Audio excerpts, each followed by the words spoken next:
Breaking Brown family, we have a lot we have to talk about today. I don't know because everything's been on all Russia all the time in terms of our news outlet, so I don't know how much you heard. But since we're here, please get your libations, please get yourself ready, please get yourself set. Let's go. What's going on, everybody? What's going on, 360? Tyler, Live Life, Juanita Murray, I appreciate you. What's going on, people? Thank you. I am happy to be back, Breaking Brown family. Had a great time in Louisville with Dr. Cosby. Simmons Cosby did some great work in terms of the West Louisville Forum and stuff that, you know, would be good to replicate in other areas. So that was a great time. I want to tell everybody, if you are watching this right now and maybe you are new to Breaking Brown, please, please, please, please like, please subscribe, please hit the bell so that you get notifications. These are things that you can do absolutely for free of charge. You can do them and it won't charge you it won't cost you anything. You can go to subscribetobrown.com and it will not cost you anything to be a part, to just add yourself to my email list. That's not the same thing as adding yourself to the newsletter list. You can go to breakingbrown.com and pay $2 a month and get the newsletter every Sunday. You can do that. You can also you can go to breakingbrown.com and make a monthly payment. You can go to patreon.com/ycornell. You can what else can you do? You can go to donatebrown.com. So please share this. Please talk to people about it insofar as you can. I understand that there are limitations. I'm not a person who doesn't say that there are limitations in terms of how far these conversations go, but we got to try, right? Like, isn't that part of our responsibility, our charge? You know, I like to think it is. But the Supreme Court, what I really want to talk about, and if you don't have your libations, please get it. You might need a libation or another. I want to have a conversation today about the Supreme Court ruling. And I want to talk about, in terms of how I frame this, I want to talk about what it means for us. But I also want to talk about what it means in terms of the charge of government don't never do nothing for us. Government ain't never did nothing for us. We can't look to government. I want to show you how all of this kind of intertwines. And I want to show you why it matters. And I want to show you what this Supreme Court ruling today was really about. I don't think it's about what most people think it's about. But before I get started, people a lot of times like to ask me about solutions. So I want to give one solution, and I think I've already tried to at some point. But in terms of my Politics 101, people who are still out there, I want to give you a solution at the top of the show. We're not going to wait to the bottom of the show to give it, because sometimes I forget things. I have like 30 clips here, and sometimes I forget to share stuff. So listen, wherever you get your podcast at, please, please, please, please, please go to Civics 101. That's Civics 101. All the things you want to understand about your government. All the other things you want to understand about executive orders. When can the Supreme Court overturn a judgment? When, or you know, what is the Department of Justice for? Right? What is the charge? So all of these things that you want to kind of understand, infrastructure, water, Freedom of Information Act, NASA, all of these things is free. This isn't anything that's going to cost you money. You don't have to pay for it. Most of the episodes are like 15 minutes. They bring in like a lawyer or a constitutional lawyer or whatever. They have a conversation and you are better off at the end. Now that don't mean you agree with everything anybody say. I'm not saying that or whatever, but most of this is just informational. This is what, because we have to, like, part of what we have to do, and I'm not saying I'm not a part of that, but part of what we have to do at this juncture is kind of like we have to kind of relearn civics. We have a lot of people in our community, and it's not all our fault. Like, some of this is our fault and our responsibility, but some of this has to be like what is on us, the burden that we have bared. We talked about the 100-year penalty for being black. This is a burden. They have designated us as black. And then just kind of said, like, you know, whatever, you have to deal with this failure. So dealing with that failure has had intellectual consequences in our community. And so what I'm trying to give you in terms of Civics 101, wherever you get your podcast, is something that you can do, something that you can access to make yourself smarter in terms of your political foundation that won't actually cost you any money. So, you know, Civics 101, get it where you get your podcast. I don't get any money off of this. This is not something I'm sharing. People are like, I bet they gave you that. No. They have no idea who I am. But just sometimes when I want to quickly find out, you know, what is the responsibility of X, I'll just go and scroll and be like, okay, that's what I thought. Or that's a little different than what I thought. And then it'll kind of give me a space to pivot. So I just wanted to put that out there for folks who are interested in continuing their political education, as I hope most of us are during this show. And so I want to get right down to, like they say, get right down to brass tacks here when we're talking about the Supreme Court. I don't know, you know, if you saw it, but the Supreme Court today upheld Ohio's voter purge system, or their voter purge process. It's not necessarily a system. What's going on with my eyes today? But it's a voter purge process by a 5-4 decision along party lines. And one of the things that you have to understand, I'm going to get into this is conservative mumbo jumbo. This is Republican mumbo jumbo. This is an attempt to purge a certain group from the voter rolls. But what I also want to say is we can't really get away from this without first giving your former president Barack Obama a little bit of the blame. You know, when Barack Obama decided that he wanted, when Scalia died and he picked Merrick Garland as the replacement, two things happened that went wrong that helped us get to this space, because he had every right to appoint who he wanted to appoint. One of the things that went wrong is that Obama picked like this milquetoast candidate or justice for the Supreme Court who liberals who were on the left and even leftists nobody could get behind. So nobody was enthusiastic about this pick. That was problem number one. The second problem was, I mean, honestly, you should have done some recess stuff. You should have gone all out for this. Instead, you just kind of sat back and talked about kind of ingratiatingly how it was the right thing to do according to you, and they should be ashamed of themselves, but that's not how you play politics. But Obama, you've never really known how to play politics, have you? So I'm going to go into the conservatives on the court and conservatism in these states, Ohio, and what they're trying to do to Black American DOS. I'm going to get into that. But I just want to make sure we understand that your boy Barack Obama he's not blameless in this, in terms of this 5-4 decision, conservative versus liberal. I just want to make sure we're on the same page in terms of our understanding. That's all I want. I just want to make sure of one small thing. So for those of you who don't know, it was a decision in the Supreme Court today. I saw it early this morning. It's based on an Ohio law, which is to me an infringement, right? It's an infringement on federal law as federal law stands. So let me just tell you, there's a law that was put in place during give Bill Clinton some credit, the National Voter Registration Act of like 1993. So give him credit for that, right? I give people credit where credit's due and not where it's not due. So that was a protection for voting rights. And part of that protection was you cannot punish people, purge people for just not voting. We are protecting rights. That is part of the conversation. The government is actively involved in, based on that, is actively involved in protecting the rights of citizens. What you see now is a revocation of that. The government has put its blessing on those who are revoking the rights of citizens to engage in democracy. Well, Yvette, why is that a problem? Well, first of all, it was unnecessary, because I'm just going to put this chart up. And what you see with this chart is that there is no voting fraud. Like, I don't even know, like, what are people talking about? I'm just trying to make this a little bit bigger for you. But there is no voting fraud. Like, look at that number. We're talking about 800 million. Let me bring it back so you can see the whole thing.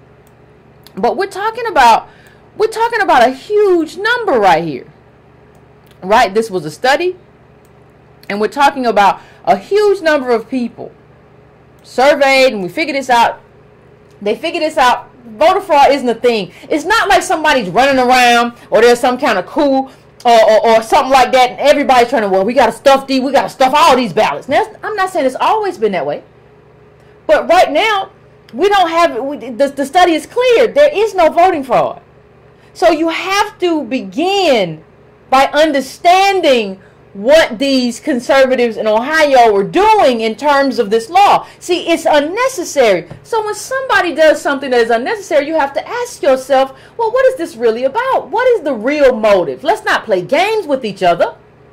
What is really going on here? And what you find is that in Ohio, what they were basically doing, and let's just break it down. They're saying that if you miss 2 federal elections, you get purged. Now, what they do, based on you not voting, which is illegal, according to the act I just mentioned, it's illegal to purge somebody for being an infrequent voter, but that's when they start the process. They start the process because you didn't vote. So really and truthfully, you are really purging somebody for being an infrequent voter.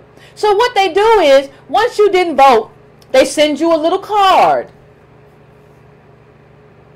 They send you a little card in the mail, and if you still live there, you're supposed to send it back and certify that you are still legally in that residence, and you're still voting. You are legally in the residence that you have been in, and you certify that you're still there. Now, what they say is that we're just trying to keep accurate voter rolls. There's really no reason for that.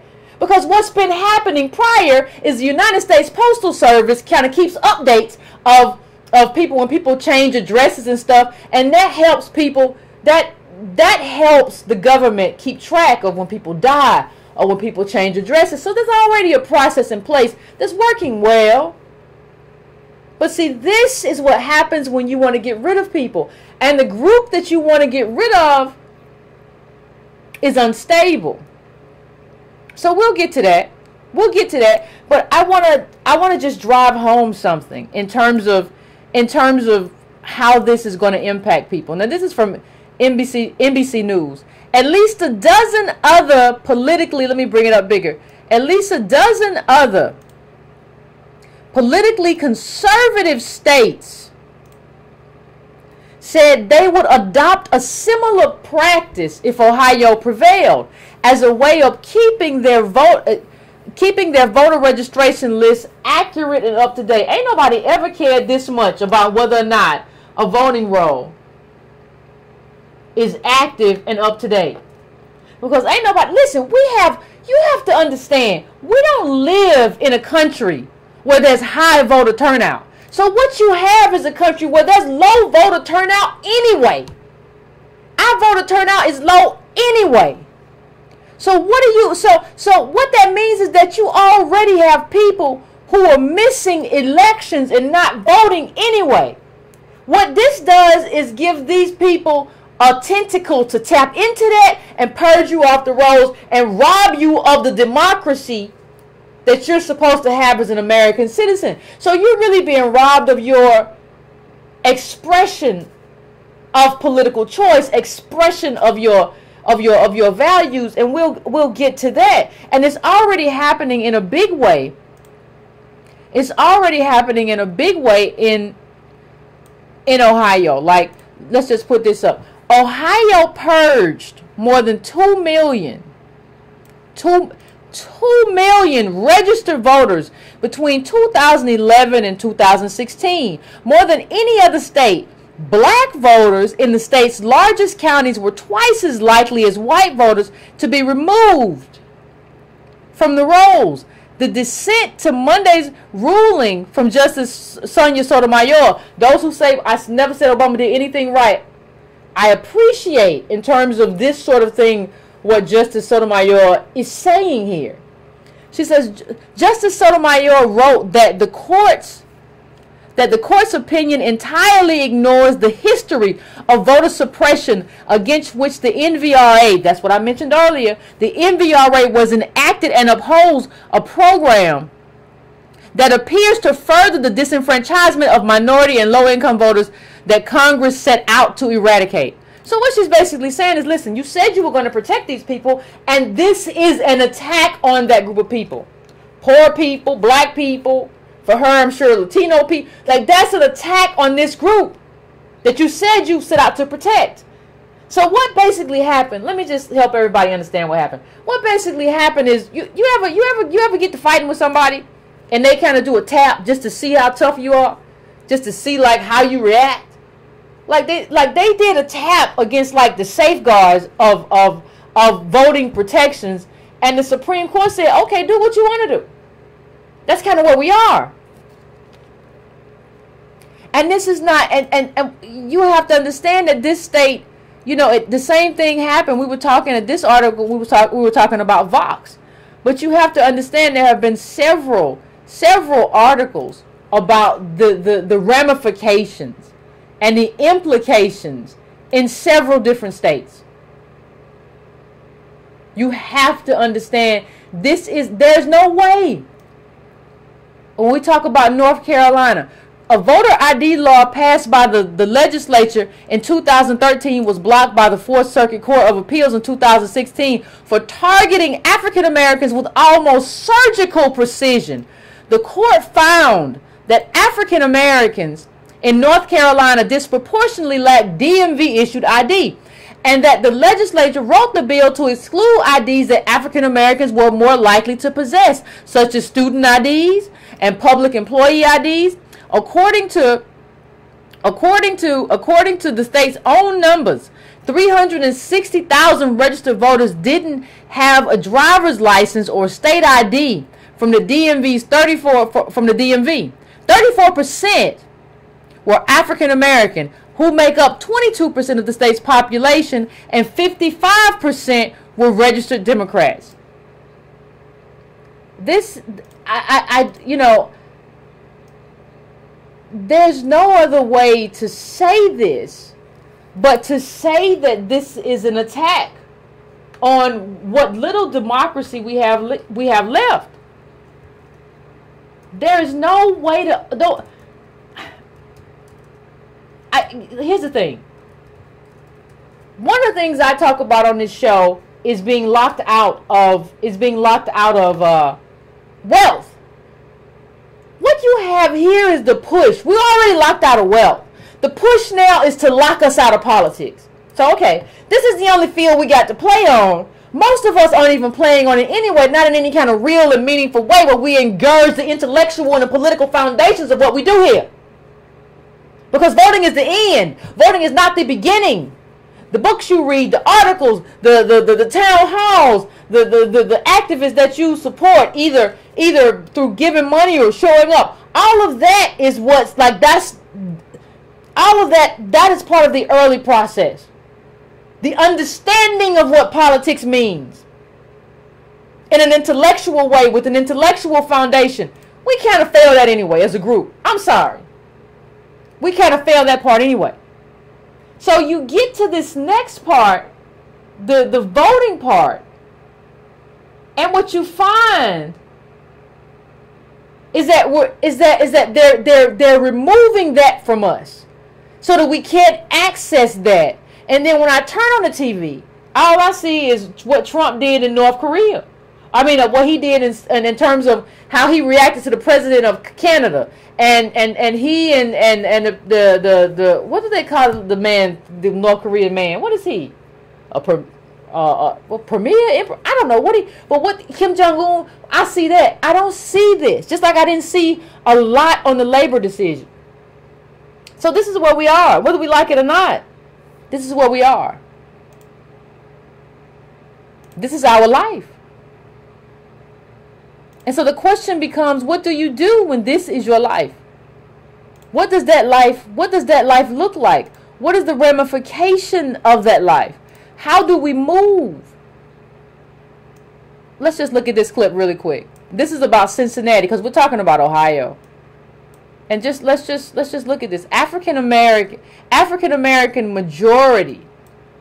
This is from the same article I just shared. African American majority neighborhoods in downtown Cincinnati had 10% of their votes removed due to inactivity since 2012, as compared to only 4% in a suburban, majority white neighborhood. Listen. Understand that while we're playing games about how much wealth we have, and while we're playing games about get the bag, and while we're playing all these little weird games, understand that these people are locking the gate. Understand why we're not engaged on any meaningful way. These people are locking the gate so that we won't be able to get through. You have to. When I put up this Voting While Black article, it says the targeting of African American voters with almost surgical precision. That's what we just talked about. The GOP slashed the number of early voting sites in Guilford County. We're still talking about North Carolina. Turnout so far is down 85%. Now, if you want to read this article, this is the article that I'm reading from. I'm going to put it up a little bit bigger for you so that you all can see. But there's no other way to really, if you know, tell me. But this is from The Guardian, and this is the article that I'm reading from. They have they're like, listen, they're locking us out of this process. Listen, there was similar elimination of early voting sites in Mecklenburg County, home to the city of Charlotte, and 15% of the state's African American population. Pleased with what they had accomplished, North Carolina Republicans celebrated mowing down black access to the voting booth. And in the end, once it became clear that black people could determine the outcome of an election, like when Barack Obama carried the state in 2008, the Republicans mobilized to cut off African Americans' access to the polls. Similar to North Carolina, Indiana's GOP realized how essential early voting was to black turnout. The Republican-dominated legislature mandated the counties with more than 325,000 residents could only have early voting location unless approved on a bipartisan basis. The governor, Mike Pence, signed this into law in 2013. Once again, the targeting was clear. Only 3 counties in Indiana have more than 325,000 people and account for 72% of the state's black population. The result, as the Indianapolis Star reported, is that Marion County, including the state's largest city, Indianapolis, lost 2 of its sites and was reduced to only 1 early voting precinct, which was inaccessibly located downtown with no available parking. Not surprisingly, by design, in the 2016 election, early voting in the county plummeted. Listen. Black people, we out here playing games. We out here acting like politics don't matter. We out here acting like all of this stuff that these Republicans are doing to make sure that we don't have access to the democracy and access to the vote. Like, we got that because people died. I'm not telling you what to do. I'm telling you why we got access to what we got access to. People bled for that. People lost their lives for that. And now they're taking it back based on a lie that there's some type of problem, there's some type of voter issue. This is a lie. What they don't want us to do, they don't want to see the power of whatever we decide to come. Now we came up with some bull with Obama, but they don't want to see that again. So that's what you're seeing. So we don't even have wealth. And so now we're not going to have the last step of what it means to determine, to be a determining democracy. We don't remember the Voting Rights Act. They had to pass any kind of changes they made to voting in states that were shown to be discriminatory. They were having to go to the courts and get those approved. Now they don't have to even do that anymore. Like, this thing is so sweet how they got it planned, and so swift how they got us in this little crunch, and we don't even know it. Because we out here talking about ownership and the stuff we go on. We don't even understand that the voice that we had is being silenced, and we're not paying attention because our media is failing us. Let's just be honest. Everybody from MSNBC, CNN, I don't care if you put up an article today. This deserves more than an article.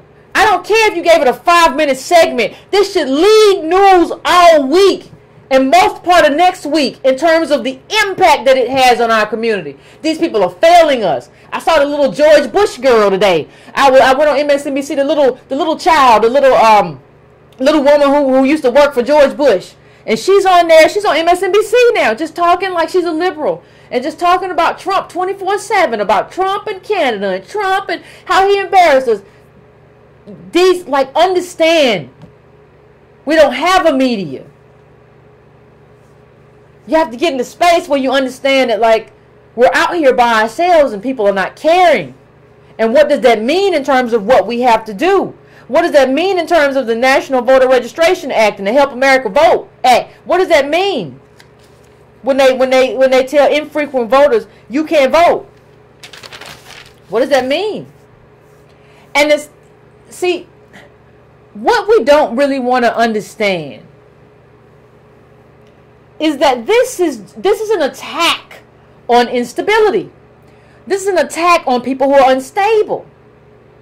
Now, see what a good government does. What a government that is interested in the well-being of its citizens does. That government will attack the thing that makes that person unstable as opposed to the instability. Let me say it again. If your government was out right now, this administration, this Supreme Court was looking out for you, what you want to do is attack that thing that makes us unstable as opposed to attacking our instability. Right? So I watched a YouTube video the other day, and a guy was teaching people how to live in their car. He was saying you got to go to the gym.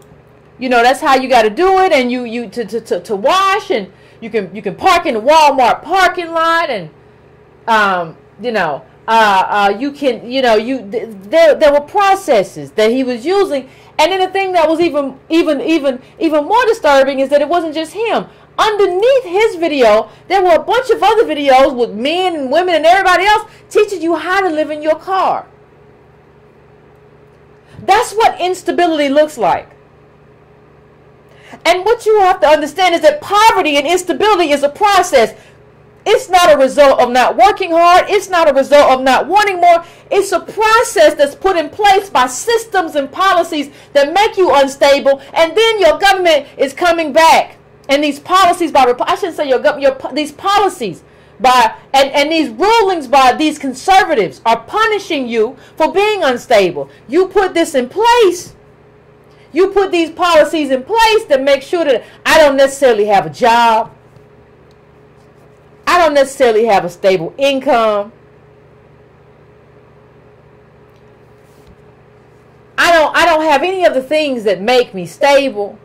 I might get evicted. Now, that doesn't mean I'm not in the community anymore. You say, well, Yvette, they got evicted, they're not in the community no more. No, most people live around each other.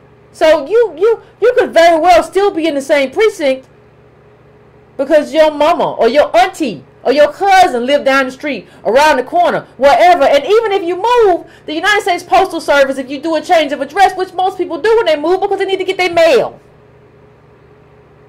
they gonna figure that out.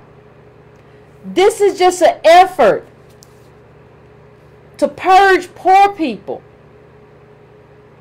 from the voting rolls. You don't get to make a decision anymore.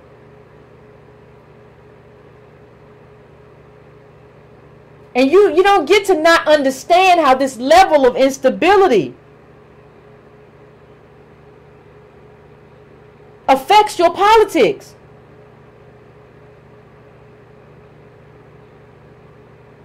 America, people will say stuff to me like, well, Yvette, these people who live in their cars were just down on their luck, or they needed to not have that expense for a while.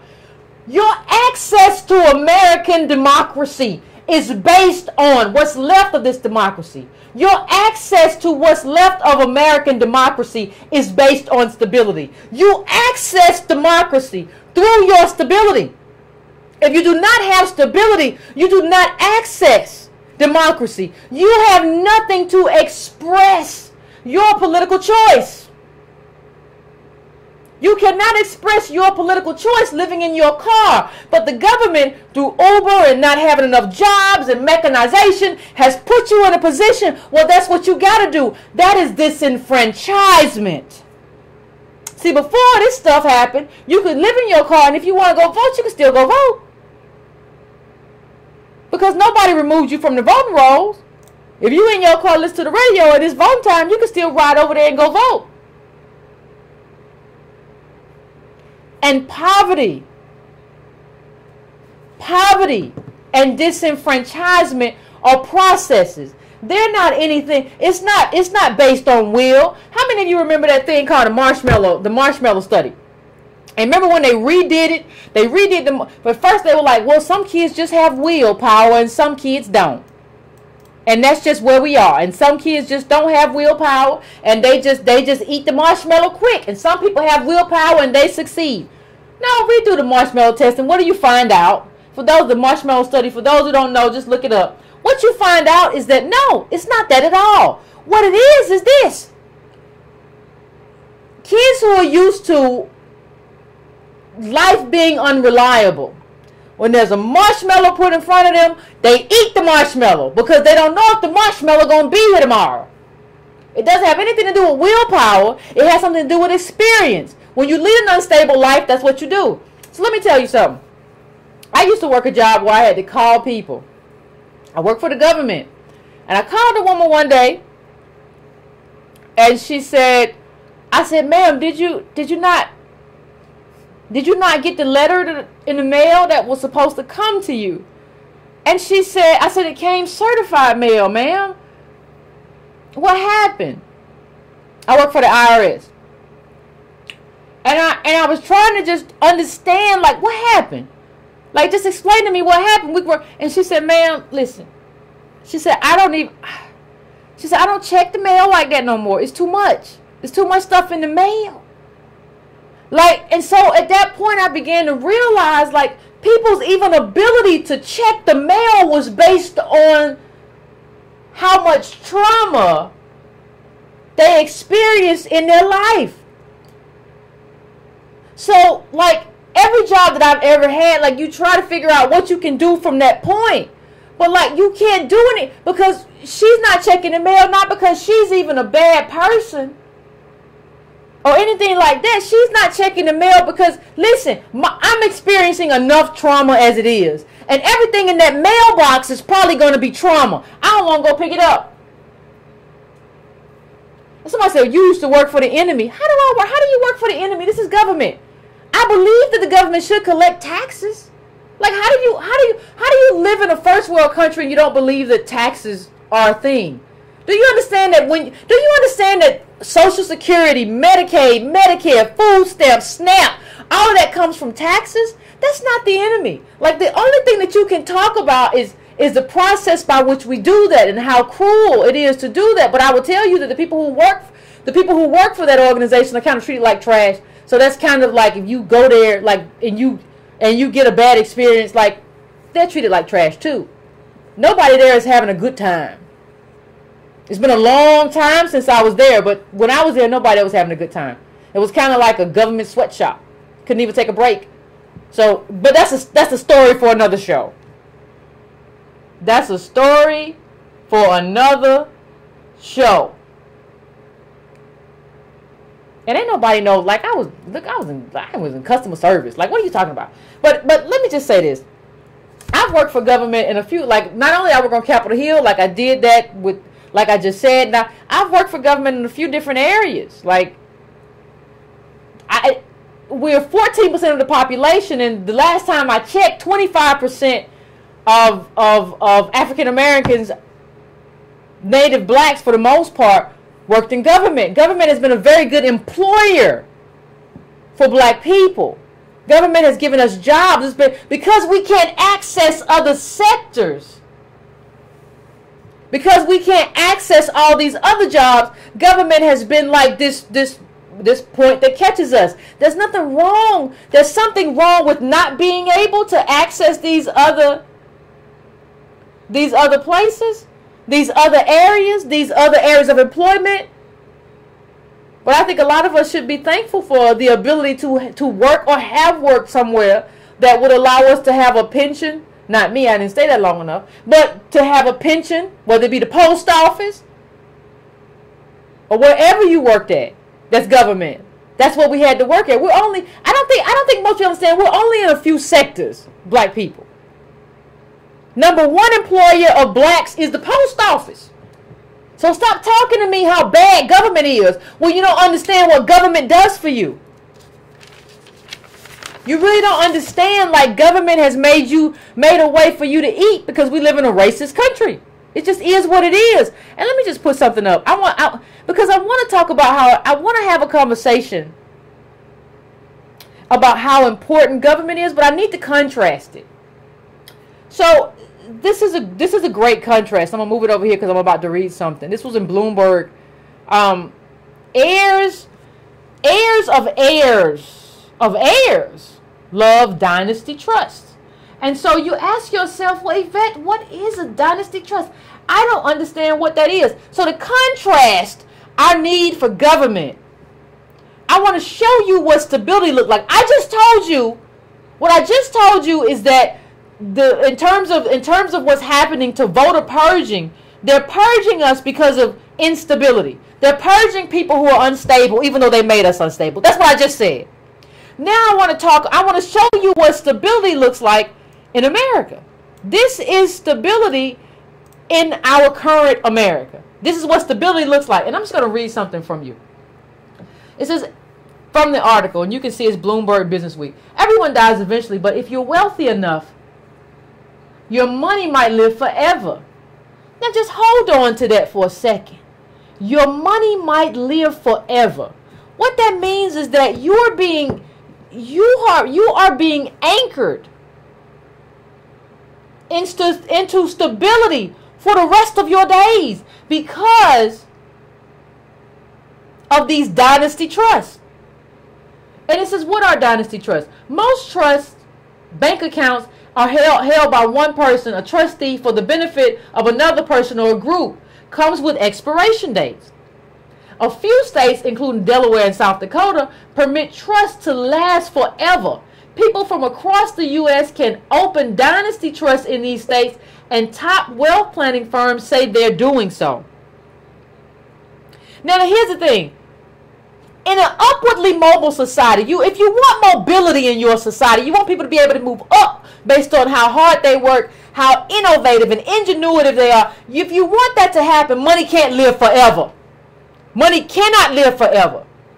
Because that kills any kind of meritocracy. That kills your ability to be in an industry and move in that industry and move up in that industry, because that money is calcified and it's not going nowhere. It's going from father to son, and son to daughter, and son and down. It's going from heir to heir to heir to heir to heir to heir. That's why taxes are so important. That's why we're supposed to tax the rich heavily, because if money lives forever, then you have a permanent wealthy class that crushes the poor. That's why you want it. I hear so many ridiculous, absolutely ridiculous black people say, well, if I was rich, that's what I want for myself. You're just an idiot if you say that. Because first of all, you're not rich. You should never operate in politics from some kind of point where you want to be. You operate in politics from where you are. And listen, black man, black woman, you ain't rich and you ain't never been there. And you will never get there if this money lives forever, which is what's happening now. Listen to this. It says, why are they getting popular now, these dynasty trusts? The tax overhaul doubled to $11.2 million for an individual and $22.4 million for a married couple, the amount that can be passed to heirs without triggering estate and gift taxes. Now understand, when you trigger those estate and gift taxes, that's money that can be used for you and your little poor kid in school and all the stuff that we use government for. Medicare, Social Security, all that stuff. Stop thinking about politics from your imagination. You don't get to imagine yourself to be rich and say, if I was rich, I wouldn't want taxes too. That's not how life works. That's how childhood works. It's time to grow up, baby. You've been a long time being a grown child, a child in a big person's body. I need you to come on. When you get rid of estate tax, you're handing over command of the country's resource to people who didn't earn it.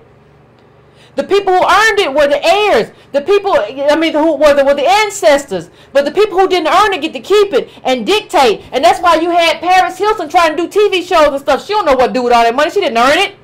You just have like this idle, worthless class of people who didn't do anything, didn't earn anything, but they have everything.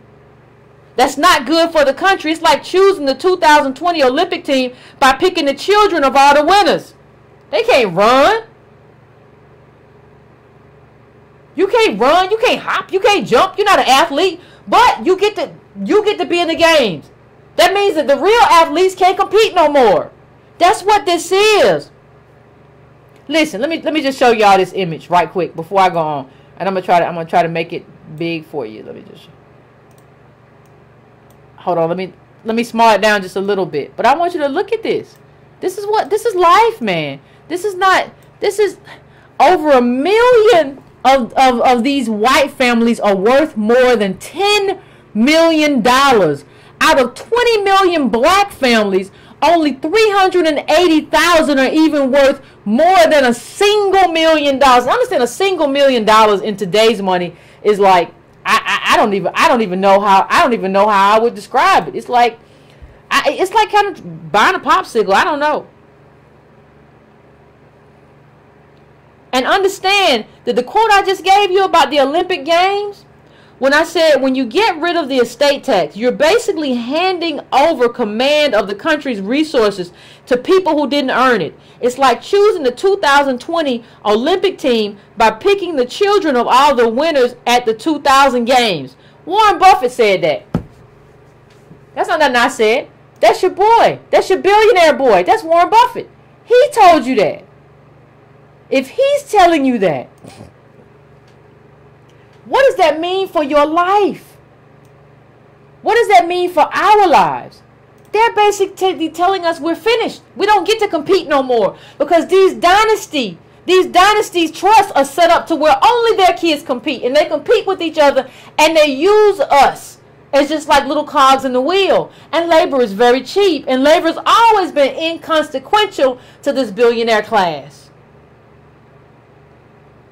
So back to what I was reading, the tax overhaul doubled to $11.2 million for an individual and $22.4 million for a married couple, the amount that can be passed down to heirs without triggering estate and gift taxes. But these higher thresholds are only in place till 2025, giving the rich a potentially limited opportunity to pass more wealth to family members tax-free, while also exerting some control over how heirs spend their inheritance.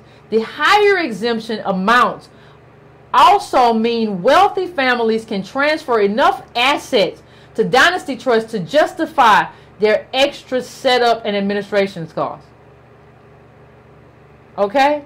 Under the previous previous estate tax limits, many wealthy Americans already had set up trusts for the benefit of their children. So understand, and I want you to understand one other thing while I'm talking about this. Understand this. Not all wealthy people wear yacht clothes. So like you see these people here and you kind of think like, well, they're rich. And I know that they're wealthy and I know that they have money by just looking at them. People who have money don't always wear these little yacht looking outfits. You could have 3 or 4 million, 5, 6, $7 million trust, and these people look regular and normal. You would not know. They're not walking around in boat shoes and polo shirts. They know that's not really a lot of money in America. See, what we're living through right now is the rise of legacy. We're living through the rise of lineage. And what we're living through is the consequence of that for ourselves and our own families. And what we really need to understand is that our trust is reparations. since we didn't have people to build up a trust during that period, and that labor was stolen from them, reparation is our trust.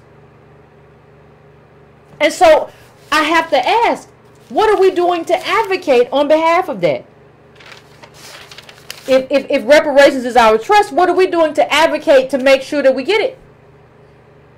You think you're going to make it now? I've already told you that these people are hoarding all the dreams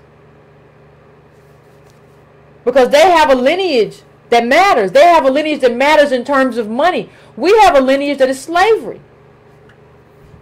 We have a negative lineage that has consequences. And you have to understand what that consequence means in terms of your life and in terms of your political life and in terms of these Supreme Court decisions. These are consequences that will be lived. These are consequences that your child will live. What are you doing? Remember this? Hold on, let's see if I can find it. Remember this? Before anybody talks to me about personal responsibility. You remember this article about how escaping poverty requires almost 20 years with nearly nothing going wrong? How long have you experienced life without nothing going wrong? I haven't experienced 2-3 years of it, much less 20 years of nothing going wrong. That's what you need, and that's what we don't have. Because our lives are designed unstable, to be unstable. That's how they're designed. You know, I don't like I said, this is what made a person unstable. Even like what made us unstable. That's not even a part of the conversation. It is amazing to me that the thing that made us, and I'm not talking about not part of the conversation, just in terms of white people or in terms of conservatives. I'm talking about in terms of us. We got people out here who are selling their plasma to get what they need to be okay today. And we don't understand what that means in terms of government. And so what I wanted to talk about lastly, quite honestly, and it's the title of the episode, right? You know, part of being unstable is that unlike these other groups who are anchored in wealth, we have to pay for every mistake we make. I don't care whether it's a speeding ticket. I don't care whether your car broke down. Every mistake we make, we have to try to pay for it individually. And when everything is coming from inherited wealth, when everything is coming from inherited money, we have to try to cobble together some kind of individual life that doesn't make any sense. Okay?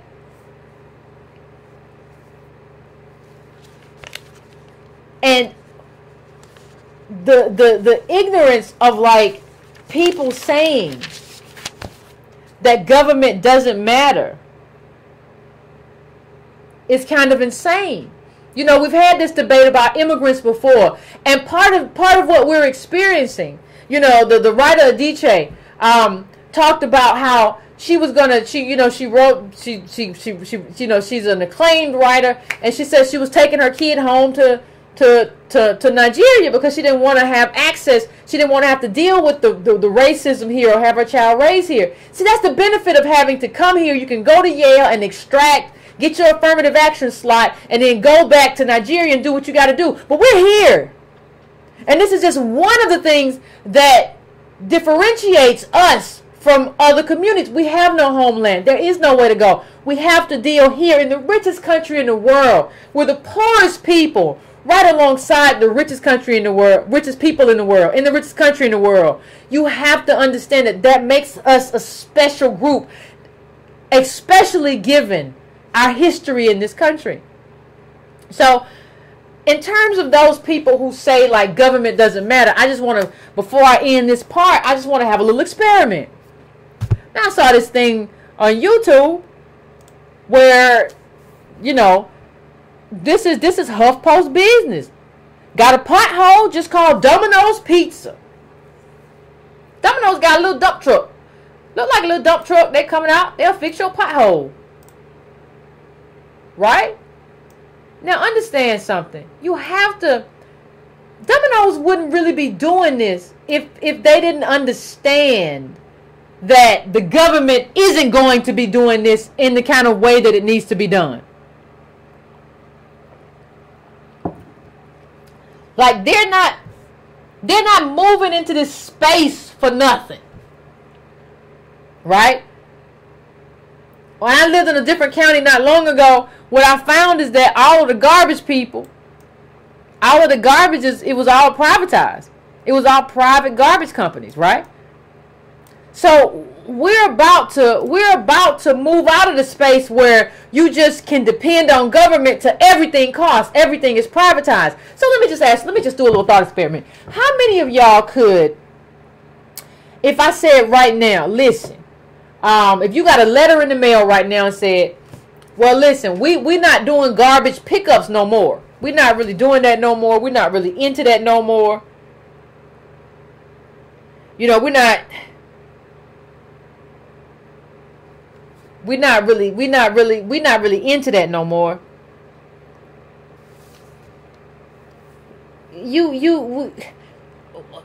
That's not how life is going to work anymore. You're gonna have to pay us to pick this garbage up, and you're gonna have to pay us, you know, or you can listen. If you don't want to listen, if you don't have the money to really pay us to pick it up, maybe we charge $150 a week. Then what you can do, you can go drop your garbage off yourself. Now you can go and you can drop your garbage off yourself. You can do that. And you're going to have to drive about an hour away and you dump it. There's a long line. There's a lot of stuff going on. But it's a possibility for you.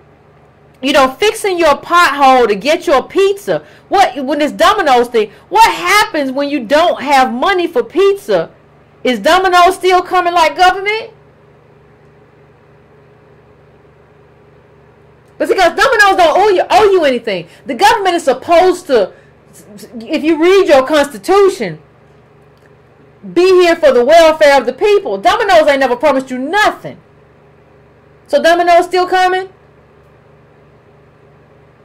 Okay, let's say you get up tomorrow and you want to take your kid to school, and you get to school and they say, listen, we decided, you know, budget cuts. On Monday, Wednesday, and Friday, we're not going to start school till 11 a.m. And we're going to do it from 11 to 4 on Monday, Wednesday, and Friday. What do you do? What do you do in terms of just your daycare? That's government at work, right? What do you do? What are you going to do? See, a lot of y'all have a plan. A lot of y'all really talk tough. And I'm really tired of tough talking. You know, Black American DOS, like they can really do stuff. Like you can just run your kid over to the nearest camp and just drop 1,000. And then the other kid, I'm going to drop 1,000 on my kids, put them in camp for a while, put them in private school for a while. I don't need government. Government is your whole life. What are you talking about? Okay. Here's another example. Let's say your mother or grandmother who's on Social Security right now, the government says we ain't got enough of that. And you know what? We ain't got enough of that Medicare either.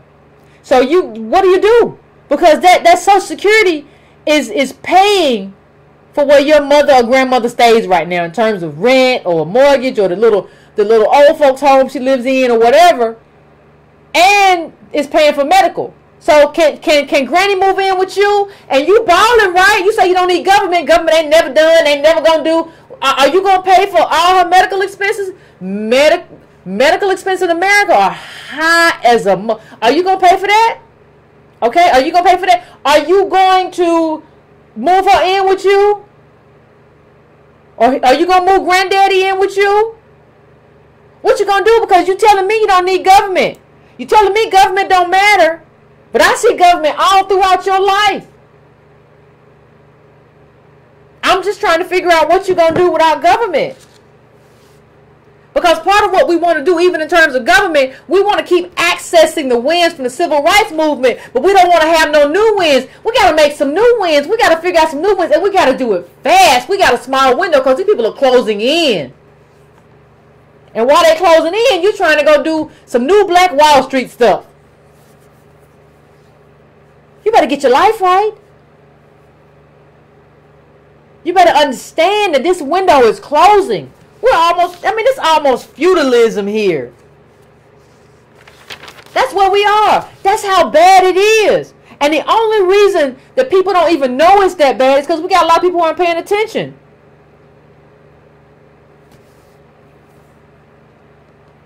Now you had a hurricane. You don't have no insurance, but government tapped your city as an emergency zone, so you're getting a pass on that because of government.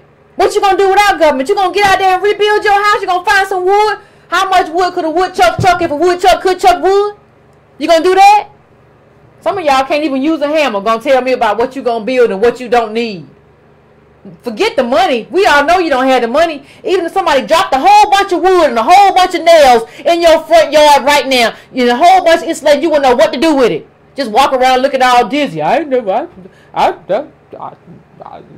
right.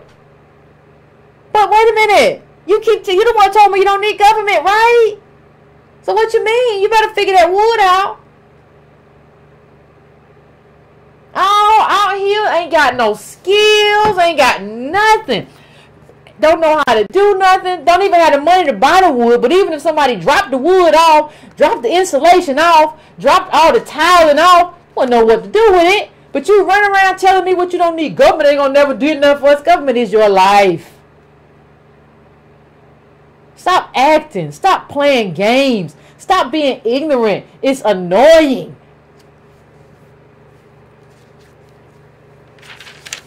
I kind of think like in the Supreme Court, I just be I don't even understand like where we're coming from in terms of this idea that government is somehow unnecessary. What kind of illusion, superhero stuff you got going on in your mind that government is unnecessary and you can figure it out? I'll figure it out. I'm gonna take care of mine. Really? Do you look at the bill? Because I look at the bill when I go someplace. I look at the bill. I look at the bill very closely. I look at all the bills I'm getting. I look at my health insurance bill. I look at my out-of-pocket costs for dental. Little cavity fell loose, so I gotta go back and I gotta pay out. I look at all of the bills. And let me just say something. This is like this is piecemeal, right? And this is during a period where like I'm reasonably healthy. Once you get old, that stuff starts to go downhill quick and fast and in a hurry. But you're telling me you don't need no Medicare card. Your parents don't need no Medicare. Like they don't need no Social Security because government ain't gonna never do nothing.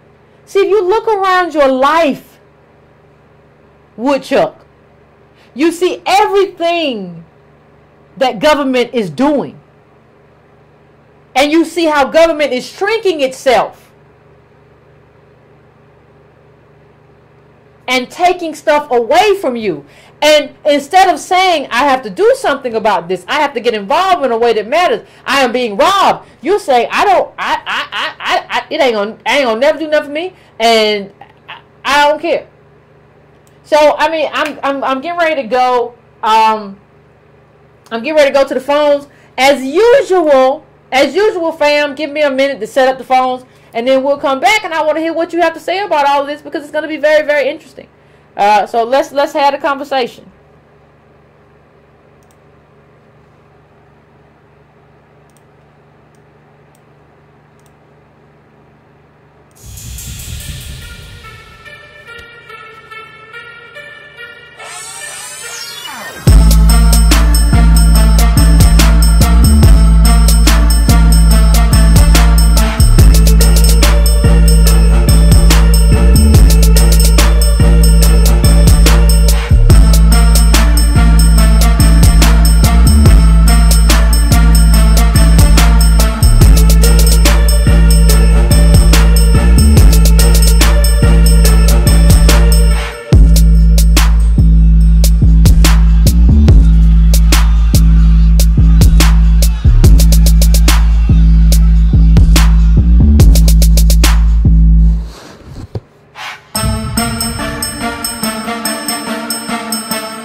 on, Breaking Brown family? We are about to go to the calls.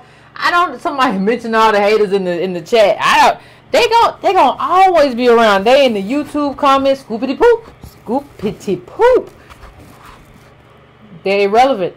Anyway, let me go to the first call. I am going to I'm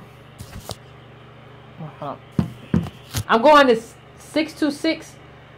626, I'm coming to you. What is your name and where you calling from and what's on your mind? Hello?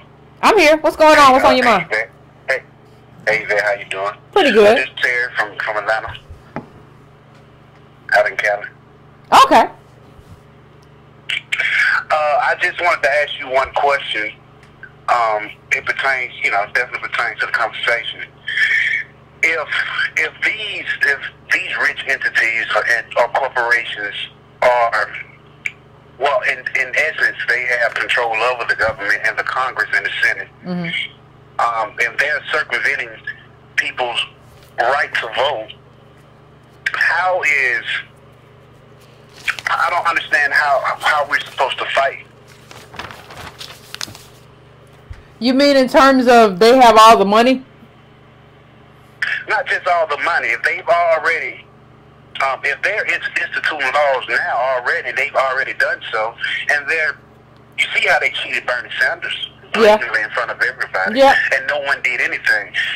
I'm saying if these people are already cheating you to your face, and there is no recourse, what is the recourse? But see, you know what I think though, caller? Honestly, I think there weren't enough of us to do anything.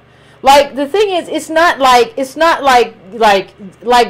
Hillary Clinton was like, it's not like even the people who voted for Hillary Clinton were like, hey, this is too much. This is some bull. Like, we never really come with the pitchforks. Like, we talk a good game, and I'm not just talking about as Black American descendants of slaves right now. I'm talking about as Americans. Americans do a very good job on the left, especially, and I'm including liberals in this. So that's not the true left, but Americans do a very good job of talking a good game, and then like we don't really on the left especially come through. So I do agree that they have captured, it's called like government capture, that they have captured a lot. But see, the thing is, it's not complete. And when it's not complete, you can always push and get wins in terms of a reversal. That doesn't mean you get a complete reversal. You get a win here and a win there. But the problem is that like too many of us aren't even like pushing in that direction, because we don't think it's even necessary. We don't even think it's necessary. We're like, well, I'm going to get my piece somewhere else.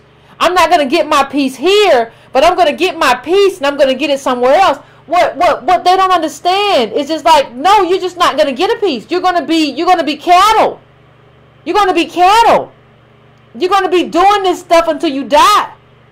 And your death is going to come sooner than later, because we don't even have universal health care. So what I'm saying is that I do believe, see, the thing is, like only the Bernie people were upset when that stuff happened, in terms of all the stuff that even like Donna Brazile laid out in her book. Everybody should have been pissed. And the problem is, not enough of us, and especially not enough of us Black American DOS get energized and even actively engaged enough. Like, we just knew, like, I'm gonna vote for Hillary because I'm gonna vote for Hillary because she's a Clinton, and like, Hillary Clinton went to a black church and said, I know about when men stray or whatever. It's like, what? How can they got nothing to do with no policy? What's she talking about? Cheating? What's going on? Like, we don't have a choice but to get engaged. Now, if you showed me an engaged, politically active, and I'm not just talking about active on the front, like voting is the last step in terms of like select. It's a whole lot of stuff before that in terms of your political education, your advocacy, all of that stuff in between. But if you showed me a community, that was that engaged and we were still losing, I would say, well, at least we doing what we got to do. And then I would just be like, it's white people's fault. They just ain't not. But we gotta we have to do what we need to do. Like, once we then we can talk about that. All right. So that's my point. All right. Thank you, Carl. Well, I appreciate you. I love what you're doing as always.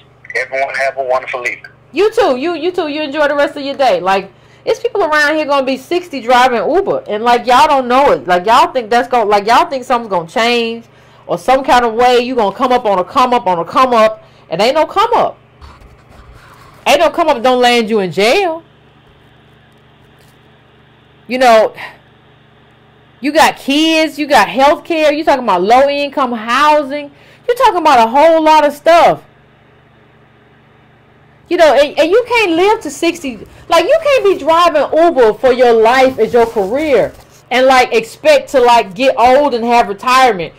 It's not, that's self-contract. They don't take Social Security. Then you're not getting paid enough. And then like it's a lot of stress. You're pitching up all these hitchhikers. But it's not meant for you to, it's not intended for you to live a long life. That's what you got to understand. So I'm going to the next caller, 312. 312, I'm coming to you. What's your name? Where you calling from? What's on your mind? Hey, Yvette. Hey. Tiffany. I'm calling from Chicago. I talked to you like 2 weeks ago about the whole Uber thing. Okay. I was the one who did Uber for a while and it failed me. Okay. So I was calling today because you were talking about the government jobs and stuff like that. So one of the reasons why I picked the post office was because you were talking about how that's pretty much like a good job for us and stuff like that. Until I got Nothing's to the good. post office. The post Nothing's office good. is horrible. Nothing's good. Hold on. No. I mean, when I say good, I'm talking about historically. I worked for government when I just told you about my government job. It was horrible. Like, but people were there because they knew that they could retire off of that and have a pension. But the job and the experience was a horrible experience. Well, you don't get a pension no more either. They done canceled the post office pension. They don't.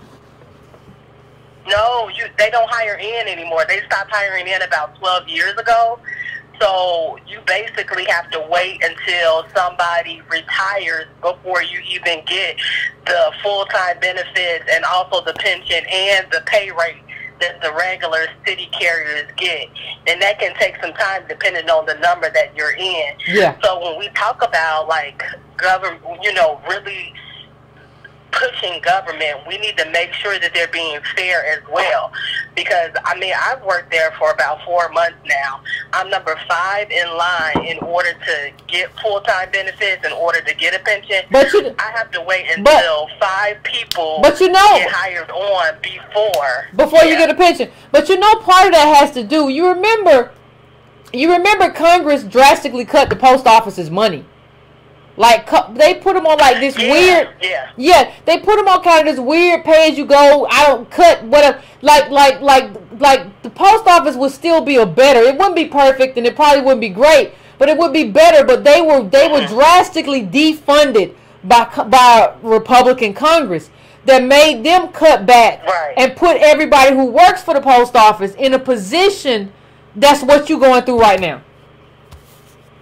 Yeah, so I mean, I most definitely agree with you. We do need to somehow step up, and I don't know what people's problem is. And I asked this question on Facebook the other day. I was like, what should we do if we're not going to be a part of government? Like, it really upset me that Trump didn't want the NBA champions to come to the White House, and they refused as well. But I said, if we don't talk and they don't talk, and he doesn't talk, then we don't get nothing. So what are we doing? Like, what will we do? Nobody has the answer to that. If we're going to stay here, what the heck are we going to do? And nobody wants to answer that question. So I'm glad that you are pushing that forward, that we have to engage in conversation, that we have to engage our lawmakers and politicians so that we can change some things. Thank you. I don't know if that's going to work with the stiff-necked people that we have. We don't know. I hope that we do become engaged. So thank you very, very much. Thank you. All we can do is try. We don't know. There's no way. Everybody wants like me to define an outcome. Like, I know it's gonna be this way, and this is how it's gonna end. You don't know how. Nobody know what the end gonna bring. You never know what the end gonna bring. You don't. But see, the thing is, given who we are, if you work for the post office, or if you're black and you understand the numbers of black people that work for government, when somebody starts talking about what happened to the post office in terms of how they got their money cut, you need to be out there advocating and saying, no, you don't get to do this to the post office. That's what my people work. So that she don't have to be going through that. You got to get out there and advocate for that. Just because we know that we're 14% of the population and the post office is the biggest employer of black people. So you don't get to cut off the post office. Congress don't get to do what they did to the post office. Because we know it employs. But you got to know that first, right? And so if you don't know that first, you can't advocate for that first. And that's the problem. We have to start being able to advocate for our tribe. But that means knowing where our tribe is situated. That means knowing what kind of agencies undergird our tribe. The post office was it, and we let Congress gut it. We was off watching P. Diddy dance, take that, and watch all this little weird stuff that these weird celebrities do. But we weren't watching the fact that they were cutting the legs out from under the thing that undergirds our community. And we have to start paying attention. That's part of our charge. We have to start following the news. We don't have a choice.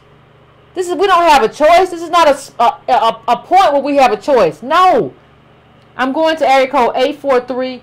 843, I'm coming to you. What's your name? Where are you calling from? How you doing, Mr. Yvette Cornell? I'm doing good. How about you? I'm a truck driver, and I pretty much traveled in the United States. Okay. So I've read the books that you put out there. Thank you. The, Great. Color of Law. Oh my goodness. Just even traveling the countryside.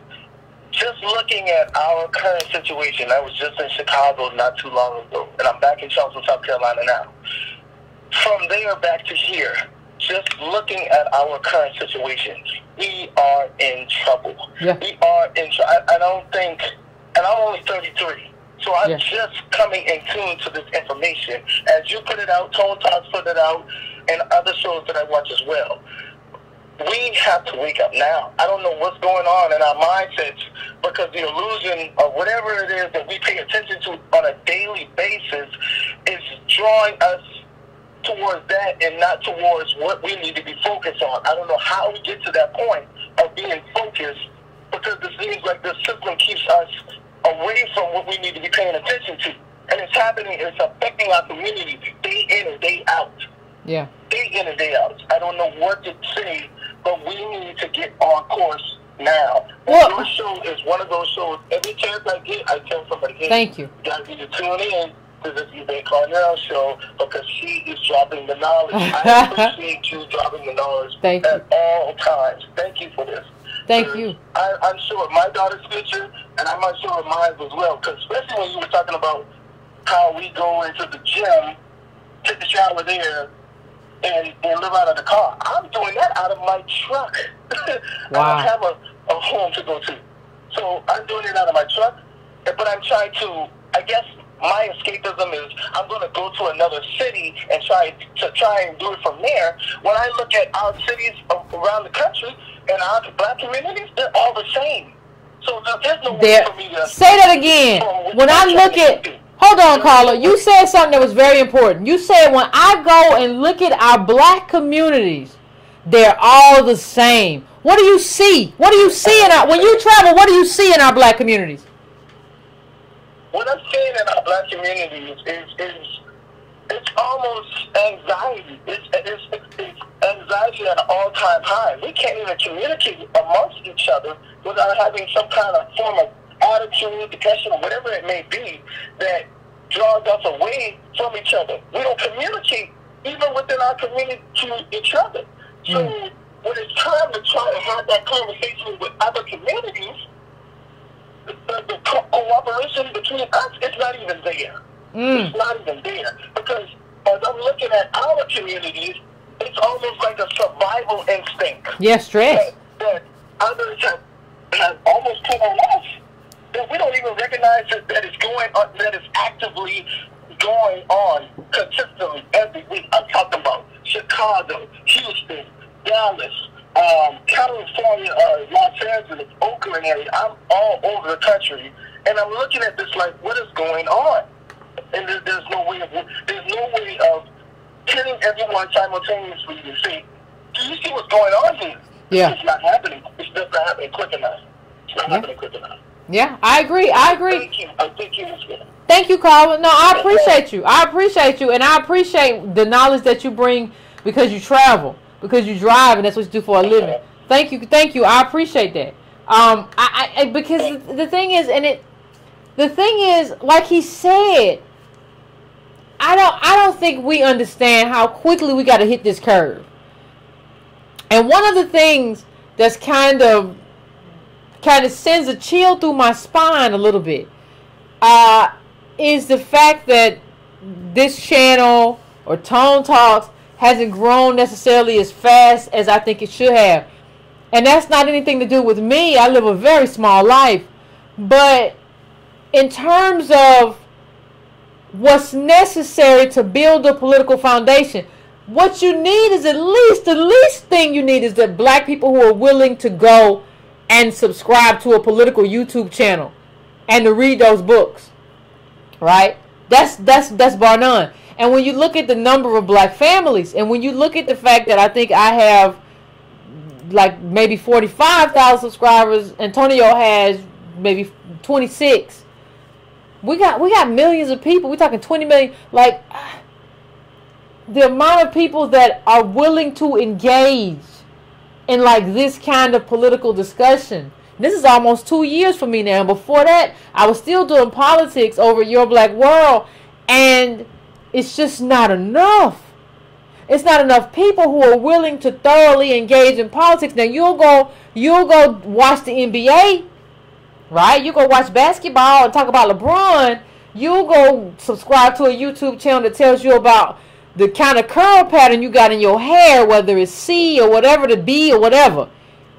Y'all will go do a whole lot of stuff that is not political. And what I'm telling you is that there are going to be very real consequences for that. That we all going to have to live. But the only difference is like the Breaking Brown family is ready for them because we already knew. You're going to have a lot of people in your sphere that didn't know, and they're going to get hit, and you're going to have to figure out how to draw strong boundaries. Like right now is the point to tell them what's happening and see if they want to get involved and see if they want to help. But you don't get to come back after you said you didn't want to help and you ain't into all that politics stuff. That's not my thing. You understand, bruh? Oh, that's not my thing, girlfriend. I'm not really into that. You don't get to come back now and complain about the consequence of politics. So what's going to happen if they don't do it? We're going to have to draw boundaries that I don't know if we're ready to draw.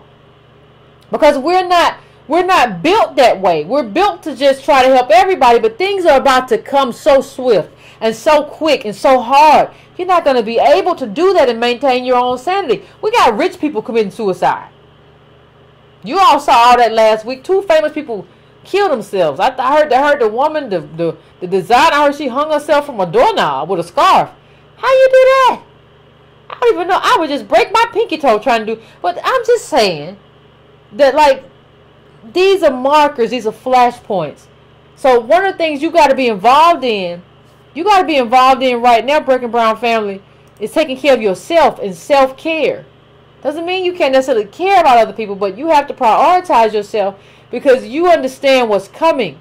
When these tax cuts and all this other stuff kicks in, it's going to be wicked.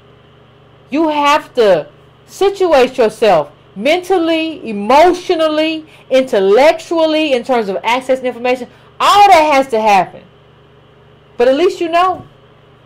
So I'm going to area code 315. 315, what is your name and where you calling from? What's on your mind? Hey, Yvette. My name is Samad. What's up? And, I work for medical answering services, and I just got hired on. It's a company where we transport people who have medications and medical equipment. And I feel like, although we have people working at the office who are necessarily working for the state, the people who work under MAS that aren't administrators or nurses really aren't state employees. But in Syracuse here, there's like this law that these who work for the state or the province of the county we live in earn like $15 an hour, and we earn like $10, or like $10.50. Okay. I earn 11, and I feel like we should be earning more and doing more to make sure that people to get to the medical appointments, because we make it very hard for them, and I don't think it's very fair. And so I think National Cosby, the director of Medicaid, I think this should be her project to ensure that we should be doing things a little better. And she's an African-American woman. And on Kennedy Street, we have Khalid Bey, who's a councilman.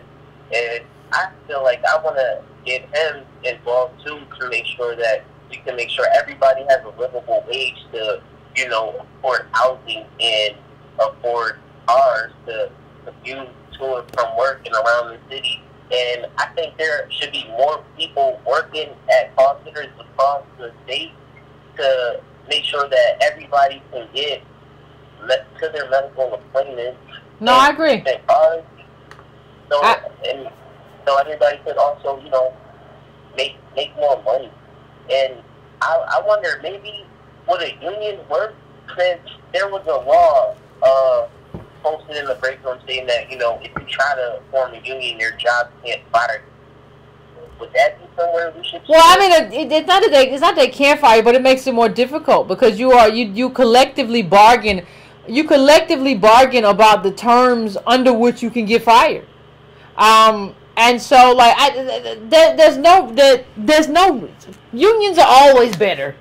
I mean, that's just the best way to put it. If you can't have a union, unions are always better than not having a union. I can't put it any clearer than that. So I want to thank you, caller, for coming in and sharing your view. I appreciate it. Somebody in the chat said something I wanted to address too. Somebody in the chat said, like, Anthony Bourdain was a drug user. Listen, how many drug users y'all know? Can we get honest? How many people, especially young black people, that just high all day? Or every time you smell them. Like, I was in I had to catch a lift to the airport, and the girl that took me, the whole car smelled like marijuana. How does your lift car smell like marijuana? Like, the thing is, we have to redefine drug addict. I know he was on heroin and all that stuff, but there are a lot of people out here self-medicating. Okay, let's just get honest about them, and let's just get honest about the drug addicts that we know. Come around talking all slow. Hey, is you high? Like, we see that all the time, but we don't want to like put that with like us. So just because he died in a hotel in Paris or whatever doesn't mean we don't have a problem. He just he was on that heavy stuff. That don't mean that there's not a problem with, like, people who have, in our community, who have other problems, who are self-medicating as well. There's a lot going on in our community. I'm really not sure. And I'm not saying there's nothing wrong with marijuana, but there's something wrong with being high all the time. And some of us know people who, every time you see them, they talking slow and moving slow and they're happy. Okay? There's something wrong with that. Like, these are I'm not going to get into it, but that's like a medicinal herb. It's not nothing that you ain't supposed to be high all the time. Every time I see you, this is self-medicating. And we saw this study that I put in the newsletter like a couple weeks ago about young black kids committing suicide at a rate that's double that of white kids. This ain't about Anthony Bourdain. This is about black kids who are killing themselves. They're ending their own lives. And understand one thing when I talk about black kids ending their own lives. Understand something. Kids are honest. Kids see things and they know things and they understand them. You don't understand how to lie like that until you become an adult. So these kids are really seeing it clearly for what it is, and they are deciding, I'm not going to be a part of this. There is no future here for me. And that has nothing to do with being in a Parisian hotel. That has something to do with being native black in America. Right? So, It is what it is. I'm going to go to the next call right now. I am going to go to area code 503. 503, I'm coming to you. What's your name? Where you calling from, and what's on your mind? Hey, Yvette, this is Quentin, calling from Portland, Oregon. What's going on? Not a whole lot, just checking in. I'm really enjoying the show thus far. Thank you. Just to kind of piggyback off of what one of your last recent callers said, it's very discouraging how a lot of our people, I think we have all these different voices going on in Black America. Like you said, we have the get the bag culture. Then we have people who are worried about celebrities. Then we have people who are looking at strivers and you know, these lies and them not telling the whole story about why they're successful or how they became successful. It's just like even people that claim to have some level of awareness or consciousness about what's going on in terms of Native Black American DLS. I see even a lot of those people playing around, and you and Tone said trying to do both. And your answer is, like you said, no, we can't do both. I wholeheartedly believe that. Either you're going to be all the way in or you're going to be out. There's no in between, and I feel like too many of our people want to walk this line where they use these aspirational striver mindsets and mentalities and buzzwords and different things like that, but at the same time they want to act like they care, you know, about the future of Native Black American DOS. So it's paradoxical, and it doesn't make a whole lot of sense. And I kind of separate myself from those people because, I mean, not in the sense that I try and put myself above them, but they don't. It's like they don't. All you can do is tell them what's going on and what's going to happen. But if they have made up in their mind that all we need to do is build Black businesses and, you know, be aspirational and strivers and things like that, there's almost, they'll agree with me up to a certain point, and then they'll say, well, like I'll talk about Pan-Africanism and talk about how I feel about that and why it won't work. Yeah. And then in the end, it's like talking to a brick wall. It's Absolutely discouraging. You know, it's just like talking to a brick wall. But yeah, and I know I saw a post that you made a couple of days ago on Facebook about you know, the inaction or the action that we take around what you and Tone talk about.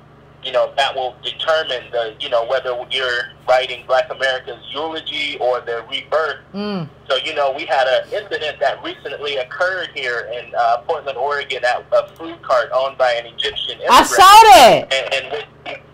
In which he assaulted a Native Black American woman, called her the N-word, went on a racial tirade, threw a Gatorade bottle at her, and squirted sriracha sauce all over her.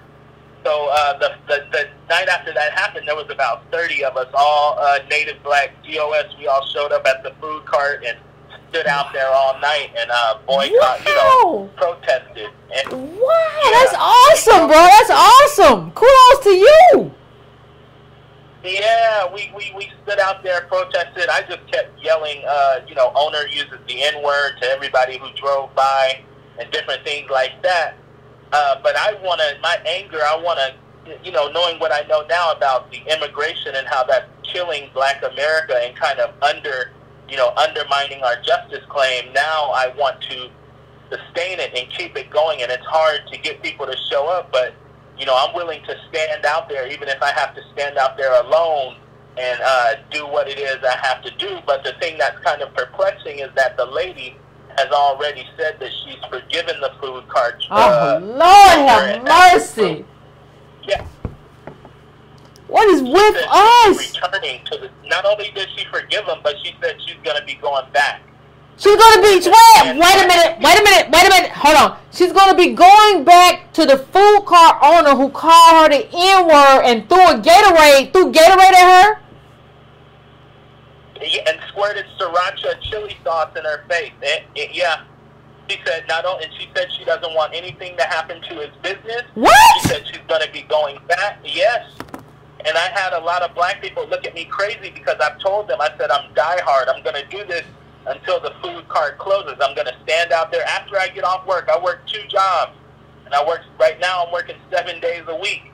But I said I'm going to do it until this food cart closes, and I draw attention and get more people, and organize people and rally different organizations. I've boycotted places before, so I kind of know how to get more people involved, whether they be allies or Native Black American DOS. But a lot of black people like side-eyed me because they're like, if she doesn't care, why do you care? I don't know. Because and make sure you engage in self-care, fam, because I don't want you to be messed up and she be out there eating his burritos and you jacked up. So make sure you engage in self-care. But here's the thing, like, we don't even understand forgiveness. There is no forgiveness without, you're supposed to, without recompense. Like, you haven't compensated anybody. Why would you want to eat his food? He hates you. Like, he showed you that he hates you. You wanted to pay in quarters. It's not like you did anything to him. You just wanted to pay in quarters, and he showed you that he hates you. And you have such low self-esteem. You hate yourself so much that you still want to go back and patronize his business. Like, I don't understand why we don't understand that, like, this competition that we're in is vicious. You should want him out of business, and you should say, I want him out of business. I want my own food cart over there. I'm going to occupy that space. That's how this is supposed to work. That's just, I don't care. That's just the viciousness of capital right now. If y'all talking about competing, you can't talk about competing in capitalism, the viciousest thing in the world, and then talk about forgiveness at the same time. They don't go together. But this person has to make you whole. This person hates you. You wouldn't call somebody the N-word for paying for quarters if they didn't hate you. No black person should ever eat at his space again. No well-meaning white person should ever eat there again. Why would you do this? We're so lost, man. But I'm going to let you finish, Carl. I'm sorry. Oh, yeah. Well, I just want, and self-care is important. And, I'm young. That's one thing I do have on my side is youth. And I eat relatively healthy, which kind of, I eat light and healthy, so it kind of gives me a lot of energy and different things like that. But I definitely won't run myself down or kill myself trying to help. But I'm going to dedicate a lot of my time, and I just kind of wanted your opinion about, what would you do? What would Yvette Carnell do if you lived in a city with hardly any? Because you live in a state where there's hordes of us. I live in a state where there's not many black people, and you have a lot of black people that are very comfortable, and our experience here in Portland, Oregon is different. Like, we don't see that same kind of poverty that you see in the southern states and back east and different things like that. So it's hard to get Native Black Americans to show up to things like that. So if I just put myself out there, there's a few other people who seem serious, but some of those brothers, like when I look at their Facebook pages and stuff, they're posting stuff about the NBA finals and tricking, and they're trying to give their attention to two different things. And like I said before, I don't believe you can do both. So I just want to know, what would Yvette Carnell do? Well, listen. I think you did the right thing by showing up. Like, when you showed up and staying there for as long as you stayed there. But, and I'm going to say this, and this might, but I think there's a consequence to yourself. Like, you young right now, and I get it. But, like, one of the things that I worry about in terms of my Breaking Brown family, honestly, is us having to shoulder this burden alone. And that's not what I want for you. So, honestly, if I was there, I'm out there the first day, I'm out there the second day, the third day, or fourth day. At the point that I can't get more people to come out, I'm not going to be out here by myself. I'm not going to be out here risking my life and livelihood when y'all won't show up, when I'm fighting for something that benefits all of us. If I can't organize y'all in such a way that where you all come out, I'm going to go home and go to sleep, because y'all ain't worth my effort. And that's the thing that we run into as, like, the Breaking Brown family. We understand that what's supposed to happen, but see, what you need, fam, you got to have these people be wind at your back. Like, the level of effectiveness that you can have depends on whether these people are willing to stand at your back and say, we support him. At the point to which they're not willing to do that, and they're not willing to stand with you, go home. You can't stand out there by yourself. Yeah. You can't risk your life for people who aren't risking to risk anything. So the point to which you can get them to go out there with you and protest with you, go out there together. But if they don't want to do it, you can't do it. You can't risk your life for these people. These people will be somewhere spending money. They'll be in Vegas, gambling, doing all kind of stuff, and you out there by yourself risking your life, getting punched on by white supremacists or whatever, whoever might show up. It's like what we're witnessing is that, like, we as Breaking Brown family, these people are like kind of trying to put the burden on us. Like, well, y'all know about politics. No. You got to show up with me. You got to come too. Ain't nobody going to be out here by themselves. Yeah, and it just really showed me, you know, who's who in my city. People, they put all sorts of stuff up on Facebook and do all types of things, but at the end of the day, they just as lost as people who don't access any information. It's like show-offism or something, like trying to make it seem like they know what's going on, but these people have no idea what's going on, because if they did, they would be out there and they would really care. When these things pop up, these are opportunities to differentiate our group and define our group and expose what's going on in terms of immigration and how that's affecting us and different things like that. But it's like nobody really even, they'll put something up on Facebook, but they're not going to take that 30 minutes to an hour out of their day to come down there and do anything. So it just exposes you're right. who is in this city. Yeah, and there's only about 20 or 30 people in this city who are really about it like that, so it exposes it. Yeah, take care of yourself, fam. Like these people, like a lot of these people ain't worth it. Like you did the right thing by being out there. Thank you, Carl. I appreciate you. But you did the right thing by being out there. You were out there early. You protested.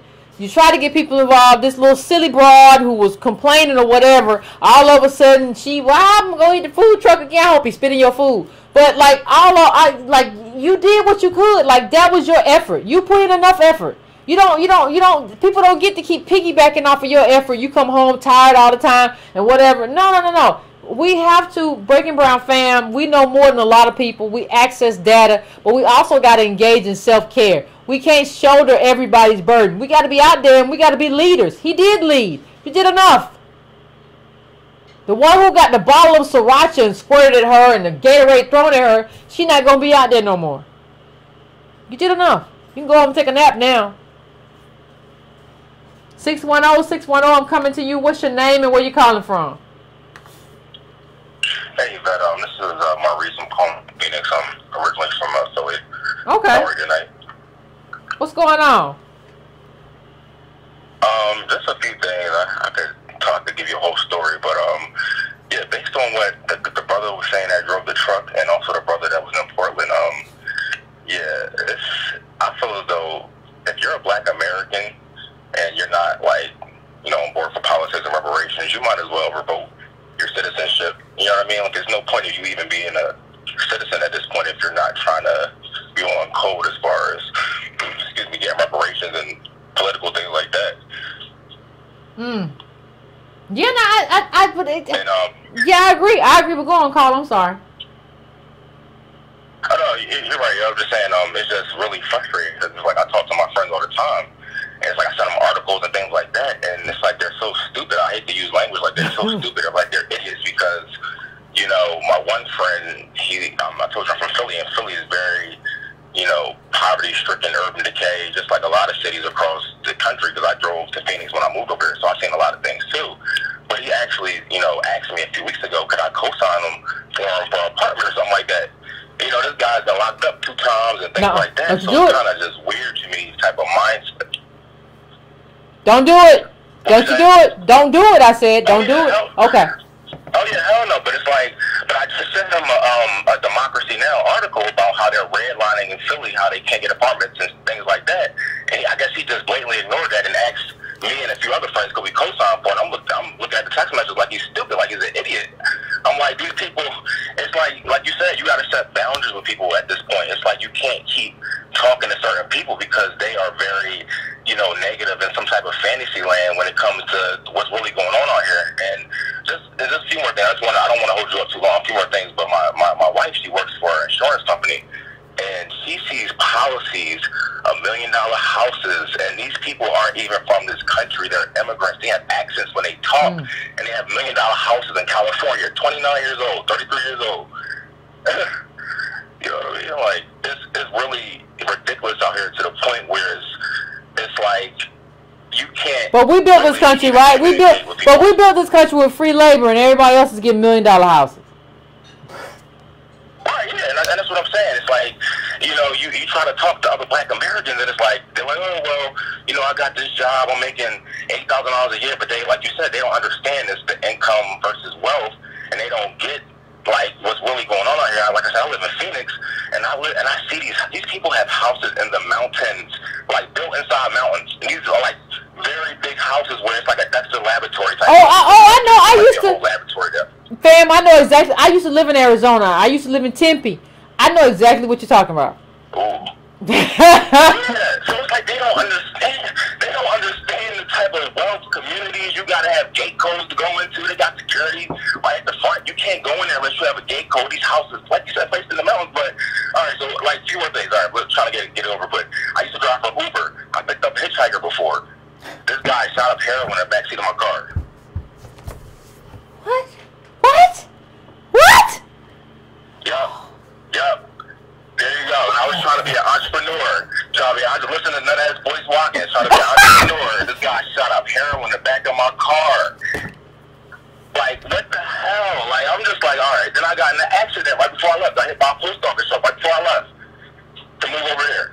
So it's like everything you say and Tone say is exactly correct. It's like to the point where it's like if you're ignoring this right now, I feel as though you're gonna like you see Black people, like you said, these kids out here, they're killing themselves because they know what's going on. I'm not saying I'm killing myself, but I'm dealing with, you know, self-care and everything like that. But it's like my wife was saying, like, you know, rich people are killing themselves. How the hell are Black people not mad enough to the point where they're like trying to take action? Like she has people calling for her insurance company. They're worth millions of dollars, arguing with her about $2 that went up on a policy, and they're worth millions of dollars. And Black people worth $8 in certain cities, and you know, just fine with going to work every day. So you know, that's all no, right. You're right. Wait, before I let you go. No. I'll let you go. One more thing. Yeah, go ahead, Carl. You got something else? Watch this episode of Dr. Phil when you get a chance. It's this episode called Beverly Hills Brat. This girl gets an allowance of $5,000 a month. Is that right? So you say that again? No, I said, is that right? Yeah, she gets an allowance of $5,000 a month, and it's like this is what some people claim that they make a month, and they claim that they're doing okay. And like you said, these trust funds are locked up for life, and it makes sense now. That's why she's 16 years old, so that's why it makes sense that these people are so rich. Like that's why it makes sense. So. Yeah, that's what I have to say. I'll try to give you a call next week. But thank you, Yvette. I appreciate you. Thank you, fam. I appreciate you. I appreciate you calling in. I really appreciate you. Let me just say one thing about what he said. You all have to draw boundaries about people. He was talking about the friend who wanted him to co-sign on an apartment. The friend is a felon. Sounds like he's ex-con. But you want him to, you want my Breaking Brown fam to co-sign on an apartment, but you don't want to talk about redlining. See, there's a lot of people don't want to talk about like collective politics. They want to talk about when the collective politics hits them. So you don't want to talk about general racism and what we do about it as a collective, but you want to talk about you need a co-signer because you've been locked up, you know, and he got to be your boy. He don't got to be your boy. No. We're in it for people who are in it for this collective thing as a group. We're for group uplift. If you just trying to get my Breaking Brown fam just to sign on for you, but you ain't trying to do nothing, he don't got to sign on for you. He got to do self-care. He ain't got time for you. He got to send you to the voicemail. Thank you. Appreciate you, caller. I'm going to 310. Y'all know who this is. 310, what's up? What up, Yvette? What up, Tom? Been listening to the show, and you know, great topic. You know, I think that it's gonna be real hard for a lot of people. I wish everybody's best. You know what that means? Cause like, yeah, I do. I think that we coming to a point where boundaries gonna be impossible for a lot of these people. Cause like, I don't even know how he got on that call with that dude. So you on the call with a boy, homeboy that's a felon, and he asks you if you can rent an apartment for him. Y'all got an interesting little relationship. And I'm just saying, like, I don't know if everybody is really understanding that what they're taking from Black life. You know, I did an article this week about African Americans are more than just African Americans are more than just Africans in America. Mm-hmm. And what I really kind of dealt with is the reality of our position here. Yeah. See, reparations isn't about money, it's about position. Which, like, your family invested early in the country and became the richest ever. And now it's time to pay out. It's like, y'all don't get it. Everybody get it. All the Africans, all the millionaires, everybody get it. And then at the same time, they can keep their living stuff. Yep. Hold up. You can't go live in my house in London. We can't all show up at that house and live there, but they can live here in our house. And I just feel like I come back to this, and so much of this do for self, so much of this. I don't know if Black Americans ready and understand. You're not going to have the basic components of wealth to be able to have families pretty soon. That's the way this is going. Yeah. Because what's happening is people are going to ask you for stuff that don't make no sense. I don't know if he understood the gap. Because the thing is, that guy asking that was still probably in his phone. The gap between your mama asking you, can I get $1,000 to fix my elbow or my kneecap, but then giving your brother $10,000 to get out of jail. The gap between. Say, but hold on, Tone. Hold on, Tone. Say what you said again, though. The gap between the guy that's in jail. Mama gonna come up with $10,000 for the guy that's in jail, and then she gonna ask you for $1,000 to fix her knee or whatever she got going on. What does that mean? Yeah. What it means is that what they've done is made you to catch on. Ooh. And I don't know if everybody's ready to cut off the amount of amputation it takes to live in this world might leave us legless and armless. We just sit out there with just a body, just a midsection, because they've equipped us and given us so much murk, and we think white people live like this, and they don't if they go to Stanford. You need to get you some white friends that got white parents and be watching them, how they be hollering, how they be expecting, there was an article that came out last week about how young people are waiting on their inheritance to be their retirement. They're expecting it. Yep. That's it. It was in the newsletter for those of you who don't subscribe. It was in the newsletter. Go on. I'm telling you this. I did a video on Jay Morrison and the whole Tulsa Real Estate Fund. We'll see if they come on my show on Friday. I gave an invitation. But I'm just saying that Tone out here extending invitations. If I give you 500 and you give me 40 at the end of the year, that ain't gonna get it for me. Wait a minute, hold on. By 40 you mean 220s? No, yeah, 220s, and you may give that to me or may not. You may not, you may. That's $40 at the end of the year. I'm saying to you that where Black America is at, we don't even look at that number because we just take the 8% to me, that's going to fix my life. Or that's going to give me some kind of grounding. The only thing that will fix what we're dealing with is transformative government. But even to get to that step, we got to fix our identity. We got to understand, follow me, that we are American DOS. Yep. Descendants of American slaves here. We're not just brown. We're not just poor. No. Crayola. We're not Crayola. No, we are descendants of American slaves here. And what that bears upon us is a cost that no one else can relate to. Shut down for 100 years after slavery to make sure that you and your family stay poor. And what I think is happening is we don't understand that we drive that Uber and that circulation stops in our feet.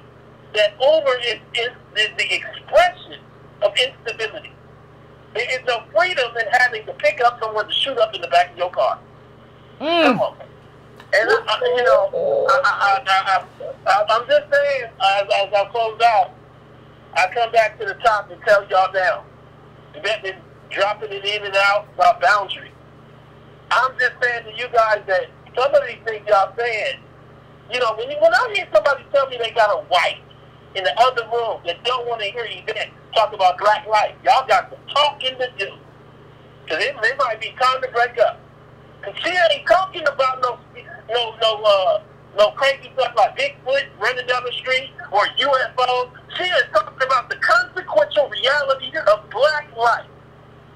So if that wife want to talk to you later about a cousin that got shot down, or want to talk to you about how she got fired at a job, y'all can keep dealing with stuff on a micro level. But at some point, y'all going to have to deal with the fact that one of y'all want to deal with black life and the others don't. Yep. I'm leaving it at that. Yep, you're exactly right, Tone. I appreciate you as always. Listen, like I have said, I have dropped in boundaries in this conversation.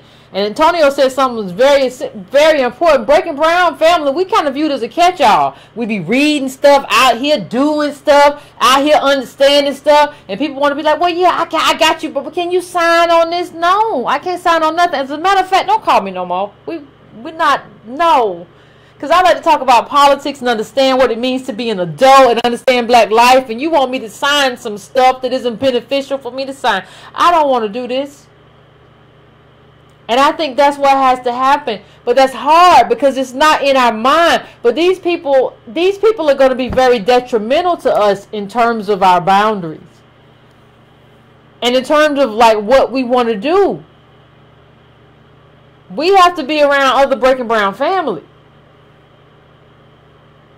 Some of y'all going to end up wrestling in the house with your mates. Y'all going to be turning over furniture, all kinds of stuff. I've gotten your emails. I'm not going to put nobody out there. I would never do that. I would never violate your privacy. I'm just letting you know that I got them. And there's a lot of stuff going on out there right now. There's a lot of stuff I don't ever mention. Sometimes I don't even get a chance to respond to it because there's no response to be given. But I read it. I read all of it. I read everything you're saying. And there's some problems going on out there. But you got to just know that that's just what it is.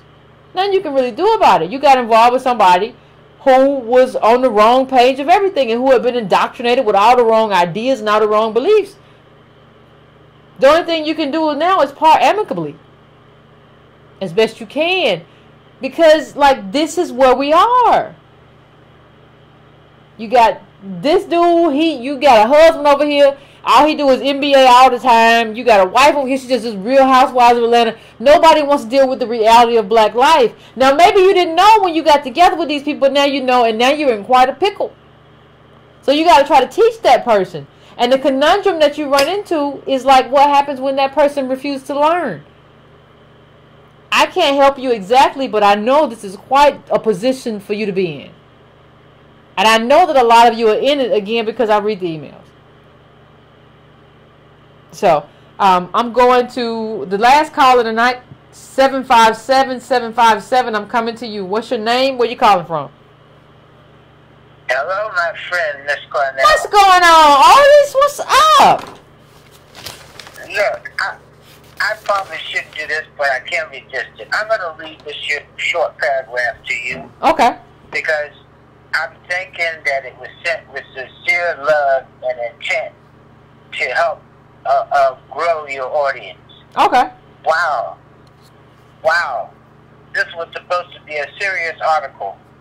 The good thing about it is that it clearly revealed the strange conservatism of this sister, because clearly it was not based on any serious reading of the theoretical and practical production and experiences of the revolutionary Pan-African tradition.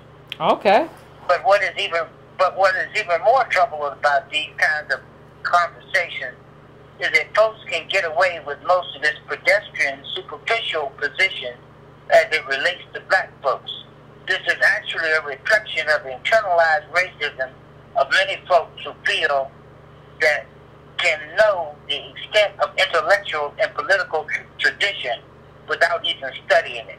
Now I want to ask you a question. Sure.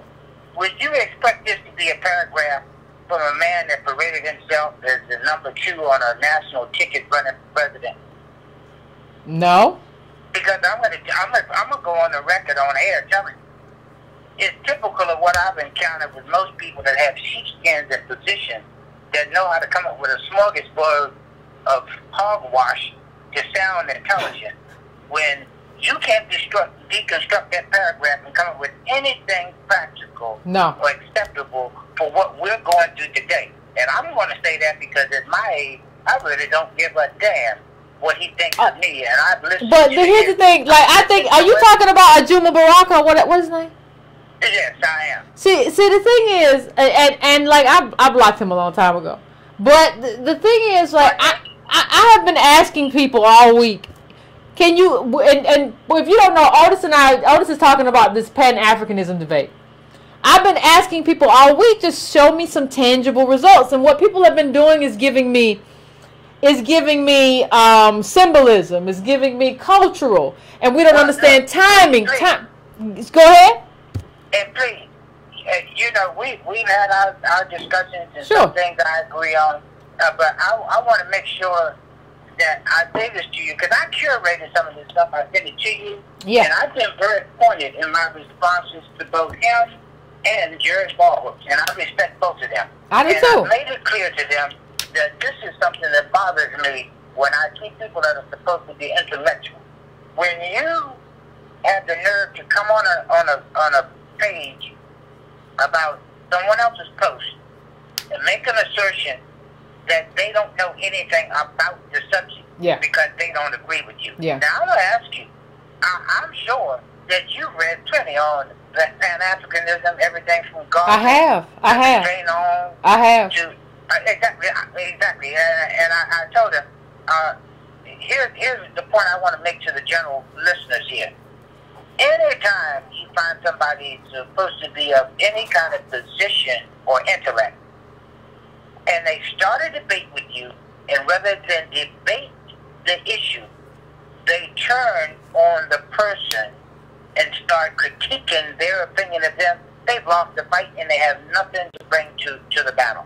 I'm very disappointed in both of those gentlemen, because everywhere I look today, I see some kind of disparaging word about you, Yeah. and you're making assessments on you're taking this position because someone is paying you and you have some other noble position. No, like check my bank account. Like every money I have, every dollar I have either comes from YouTube or it comes from a donation. I don't have any money that doesn't come from YouTube.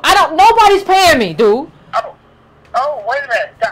The reason I bring that up, because, you know, I don't mind bringing it. I've got nothing to do. They can look me up anywhere I go. I put all of my stuff public. What I'm saying to you is, one of the people that made the assertion is putting out tricks about riding around academics in cars and actually have a full-time position as a professor teaching out youth. But when you ask them, where can I go and find this well-documented theoretical example of the protection of Pan-Africanism, they no longer want to converse and they move on to something else. And the reason I bring this up to you is because I told you I'm 64 years old. When I happened to have the pleasure of calling in to a man that I was introduced to by way of the Black Scholar as a sophomore in high school. And I mean, and see, I got no reason to lie. I tell the fact. I bothered the people at Time for Awakening for over 3 or 4 weeks, actually probably about 2 months, to get Dr. Nathan Hare on one of their programs, because I was introduced to him in high school. Okay. And if you don't know who he is, Google him. Nathan Hare was one of the first people to do a Black Studies program in this nation. He got fired from your alma mater because he was involved with the Black Panthers and Cassius Clay and Stokely Carmichael. When the first people to ever get locked out of your alma mater's auditorium in 1967, 68 or something like that. And he started the Black Scholar. And what I'm trying to tell you is the very first article that he wrote in the Black Scholar was actually about the 1969 Algiers Festival of Culture, which was about Pan-Africanism. And in that article, he asked the very same questions we're asking now. How can you be concerned with taking care of the mother country when you haven't got your business straight here in this country? How can you make activity and unity in this country secondary to working with Africans around the world? What is it you can export that you haven't protected here at home? That's one of the first articles in this magazine. And here I am 50 years later, almost 50 years to the date, actually about 49 years if you count November of this year. And we're having the same debate. And rather than show what are the productive examples forms of any Pan-Africanism, because I've had to debate all day with them telling them, don't play on my intelligence, because most of the people I know that were ever involved in that have all been assassinated by either the CIA or the FBI here on domestic soil. Well, that's one of the things, though, right? Like, one of the things that happens with Pan-African is they don't understand timing. So what happens is they don't understand that, like, there was a moment for what you're advocating, but that moment isn't now. And so that, you know, so what we're dealing with are people who are there kind of, and what they tell us is just like, well, you know, it was cultural, it was symbolic. But what I tell black people is that you can't eat symbolism, right? And exactly, and I think you came on one of the other threads, and so did Antonio. My thing is, you keep talking about some kind of unity in a country or on a continent where the majority of those countries are still paying some kind of reparations to either Spain, Germany, or France from colonization. Yep. Or Belgium, still paying, just like Haiti finally paid their final payment to France in what, 60 years after their freedom? For those of you who don't know, I'm putting this up now, Otis. For those of you who don't know, this whole debate is about Antonio Moore's article that's up on your web, and it says African Americans are more than just Africans in America. And it's a thorough article that, like, I haven't been able to find a Pan-Africanist who, like, you know, it's for them it's just like, I believe, and it's just like, but like, this isn't based on belief, this is based on tangible results. And then the question, well, you don't have any results. Yeah, because I just got on this point 2 years ago. Like, I don't, like, before I was on a whole different path. I was on this Pan-Africanist path until I realized, like, yeah, this don't really make much sense. You know, but I'm gonna let you finish, Otis. I'm sorry. But the only other thing I'm gonna say is the point still that gets me when you ask them the question, when they keep talking about this sovereignty and autonomy, and I keep saying to them, where are you going to go to get that on the continent of Africa when you can't even establish it here in a country where you have capitalism, you have so much intellect, and you claim if you only work together with all the blacks around the world, you can do that. And I ask the question pointedly. The longest serving organization that I know of that has continuously had funds coming its way and has a credo is it NOI, Nation of Islam. Yeah. In the 4 decades, and I can remember even having bought bean eyes from them as a youth. Now, I'm going to ask you this. Where is the city or country that they bought in this capitalistic continental U.S. and established any schools for our people? I don't see All it. I hear about is educating our black men, and there are some black women that are in the nation. But I'm asking you, where is this autonomy? Where is this place that you're creating a cradle of Pan-Africanism? I don't see it. I don't understand it when you keep telling me it's possible and it's a dream, and I'm a fool for saying, no, maybe what you ought to do is vote in your local precinct, overrun all of these positions, get in control of the government, and then maybe you can have a sister city with some city in Nigeria, like the white folks have been doing for the last we're not opposed to allies. We're not opposed to allies. I've never been opposed to allies. I just prioritize my group. That's it. Everybody else already does that. Exactly. And the idea that you say putting black people first or fighting for reparations is a waste of time because we'll never get reparations. But you believe in Pan-Africanism somehow extract a large enough portion of poor people in Nigeria, Kenya, Zimbabwe, Benin, or Algiers, or Niger, when every one of them have government that are making alliances with Africans to make sure they can keep their own people in check. Yeah, that's super capital. Yeah, I agree with you, Otis. I'm gonna let you go now, sister. I appreciate you, Otis, but yeah, like what you find is that these people in these countries, like, there was a great article I shared a while ago about, like, Nigeria and income inequality. And, like, what I said, well, Otis, is true. Like, we've all been in a place where, like, yeah, Pan-Africanism, you know, green, black, and red. And I've been there, too. Like, I used to advocate and try to do everything I could do to help any kind of African I could in my 20s. And then I kind of realized, like, but we're not benefiting as a group. So you know, Otis is right. Like, what's been happening is just like, it's just an attack on me as opposed to an attack. Like, show me, like, I'm here. I'm willing to be wrong. Show me where, like, Pan-Africanism has provided some type of tangible benefit recently. I'm not talking about Malcolm X and Garvey, and I'm not talking about cultural, and because you got to understand, during that time of Malcolm X and Garvey, they really had real allies. They had real allies in African countries. What you saw later was like a series of assassinations that put in place these little weird super capitalist scavengers in Africa. So you look at Nigeria, 54 countries in there. There's not even any kind of continuity in Africa in terms of like all the countries that are there and all the diversity. But you want me to forge something that isn't even possible on the continent. Huge, humongous continent of Africa. You want me to forge something that isn't even possible amongst the countries that live there. So you want me to do that. And so what I'm saying is just like, show me where it's benefited us. 10, 20 years. Like, show me a tangible benefit, a material, a benefit to the native black DOS, you know, black American experience by being Pan-Africanist. And what I just have to come down with is just like, this is just basically a self-esteem booster that people use to feel good about themselves. And we feel that Africa is somehow regal. We don't feel that it's like a developing country, a developing world. And it's much worse off in most of the areas than we are. Right? With those rolling brownouts and underdeveloped. And I'm not saying that the West didn't extract that. But I'm saying this idea that it's somehow Wakanda, it's just not true.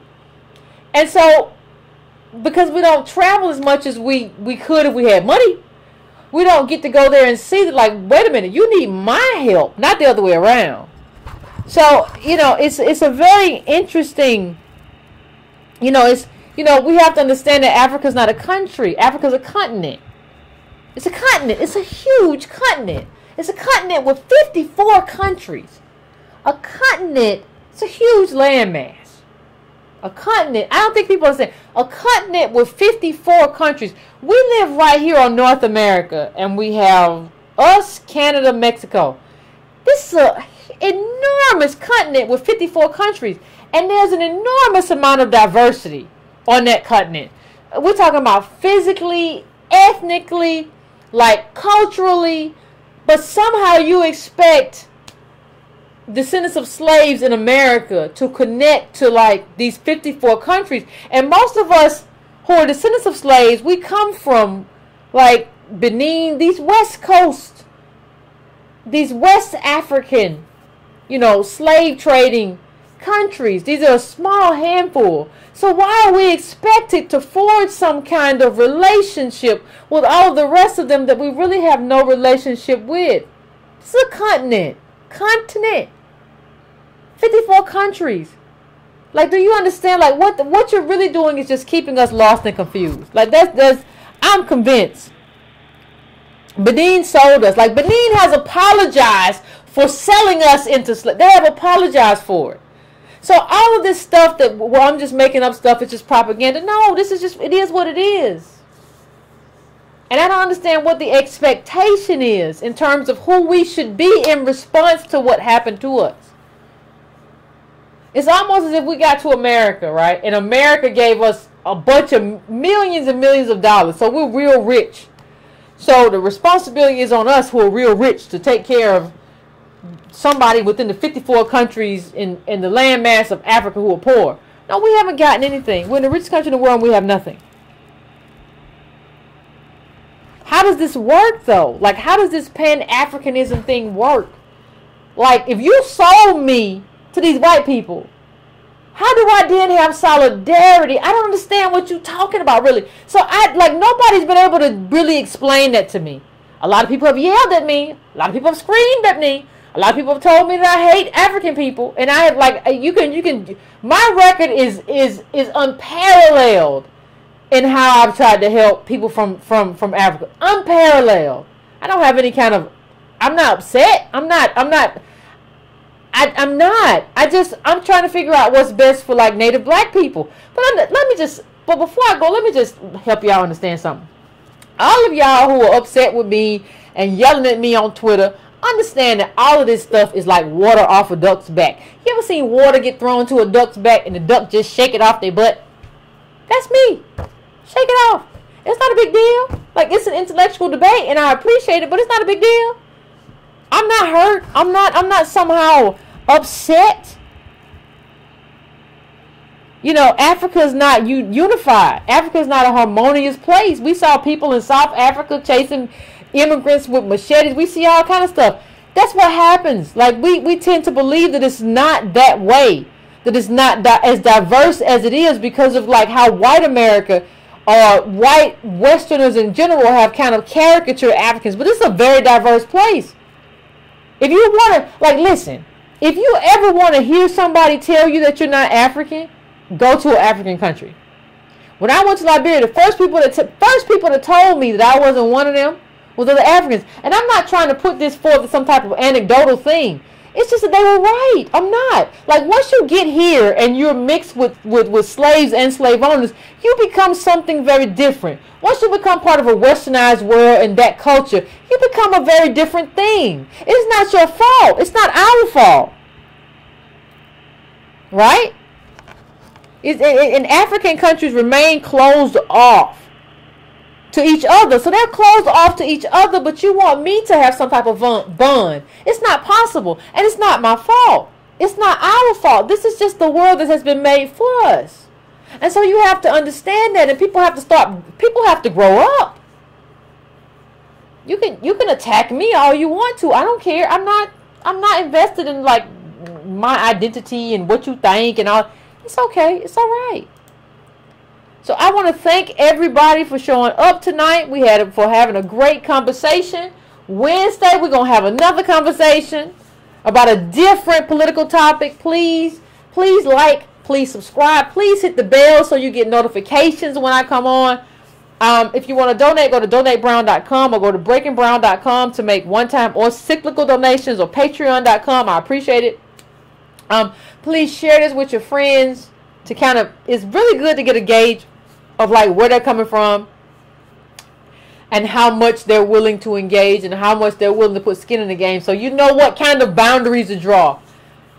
You understand? It's very, very, very important. So I appreciate everybody, and I appreciate you, Otis, for being in the comments and whatever and trying to defend me. But understand that I am not bothered. I am not bothered. I am unbothered. So love you, Breaking Brown fam. I will see you again on Wednesday. We will have another conversation about some different stuff, and we're going to get this stuff done. Peace. Appreciate you.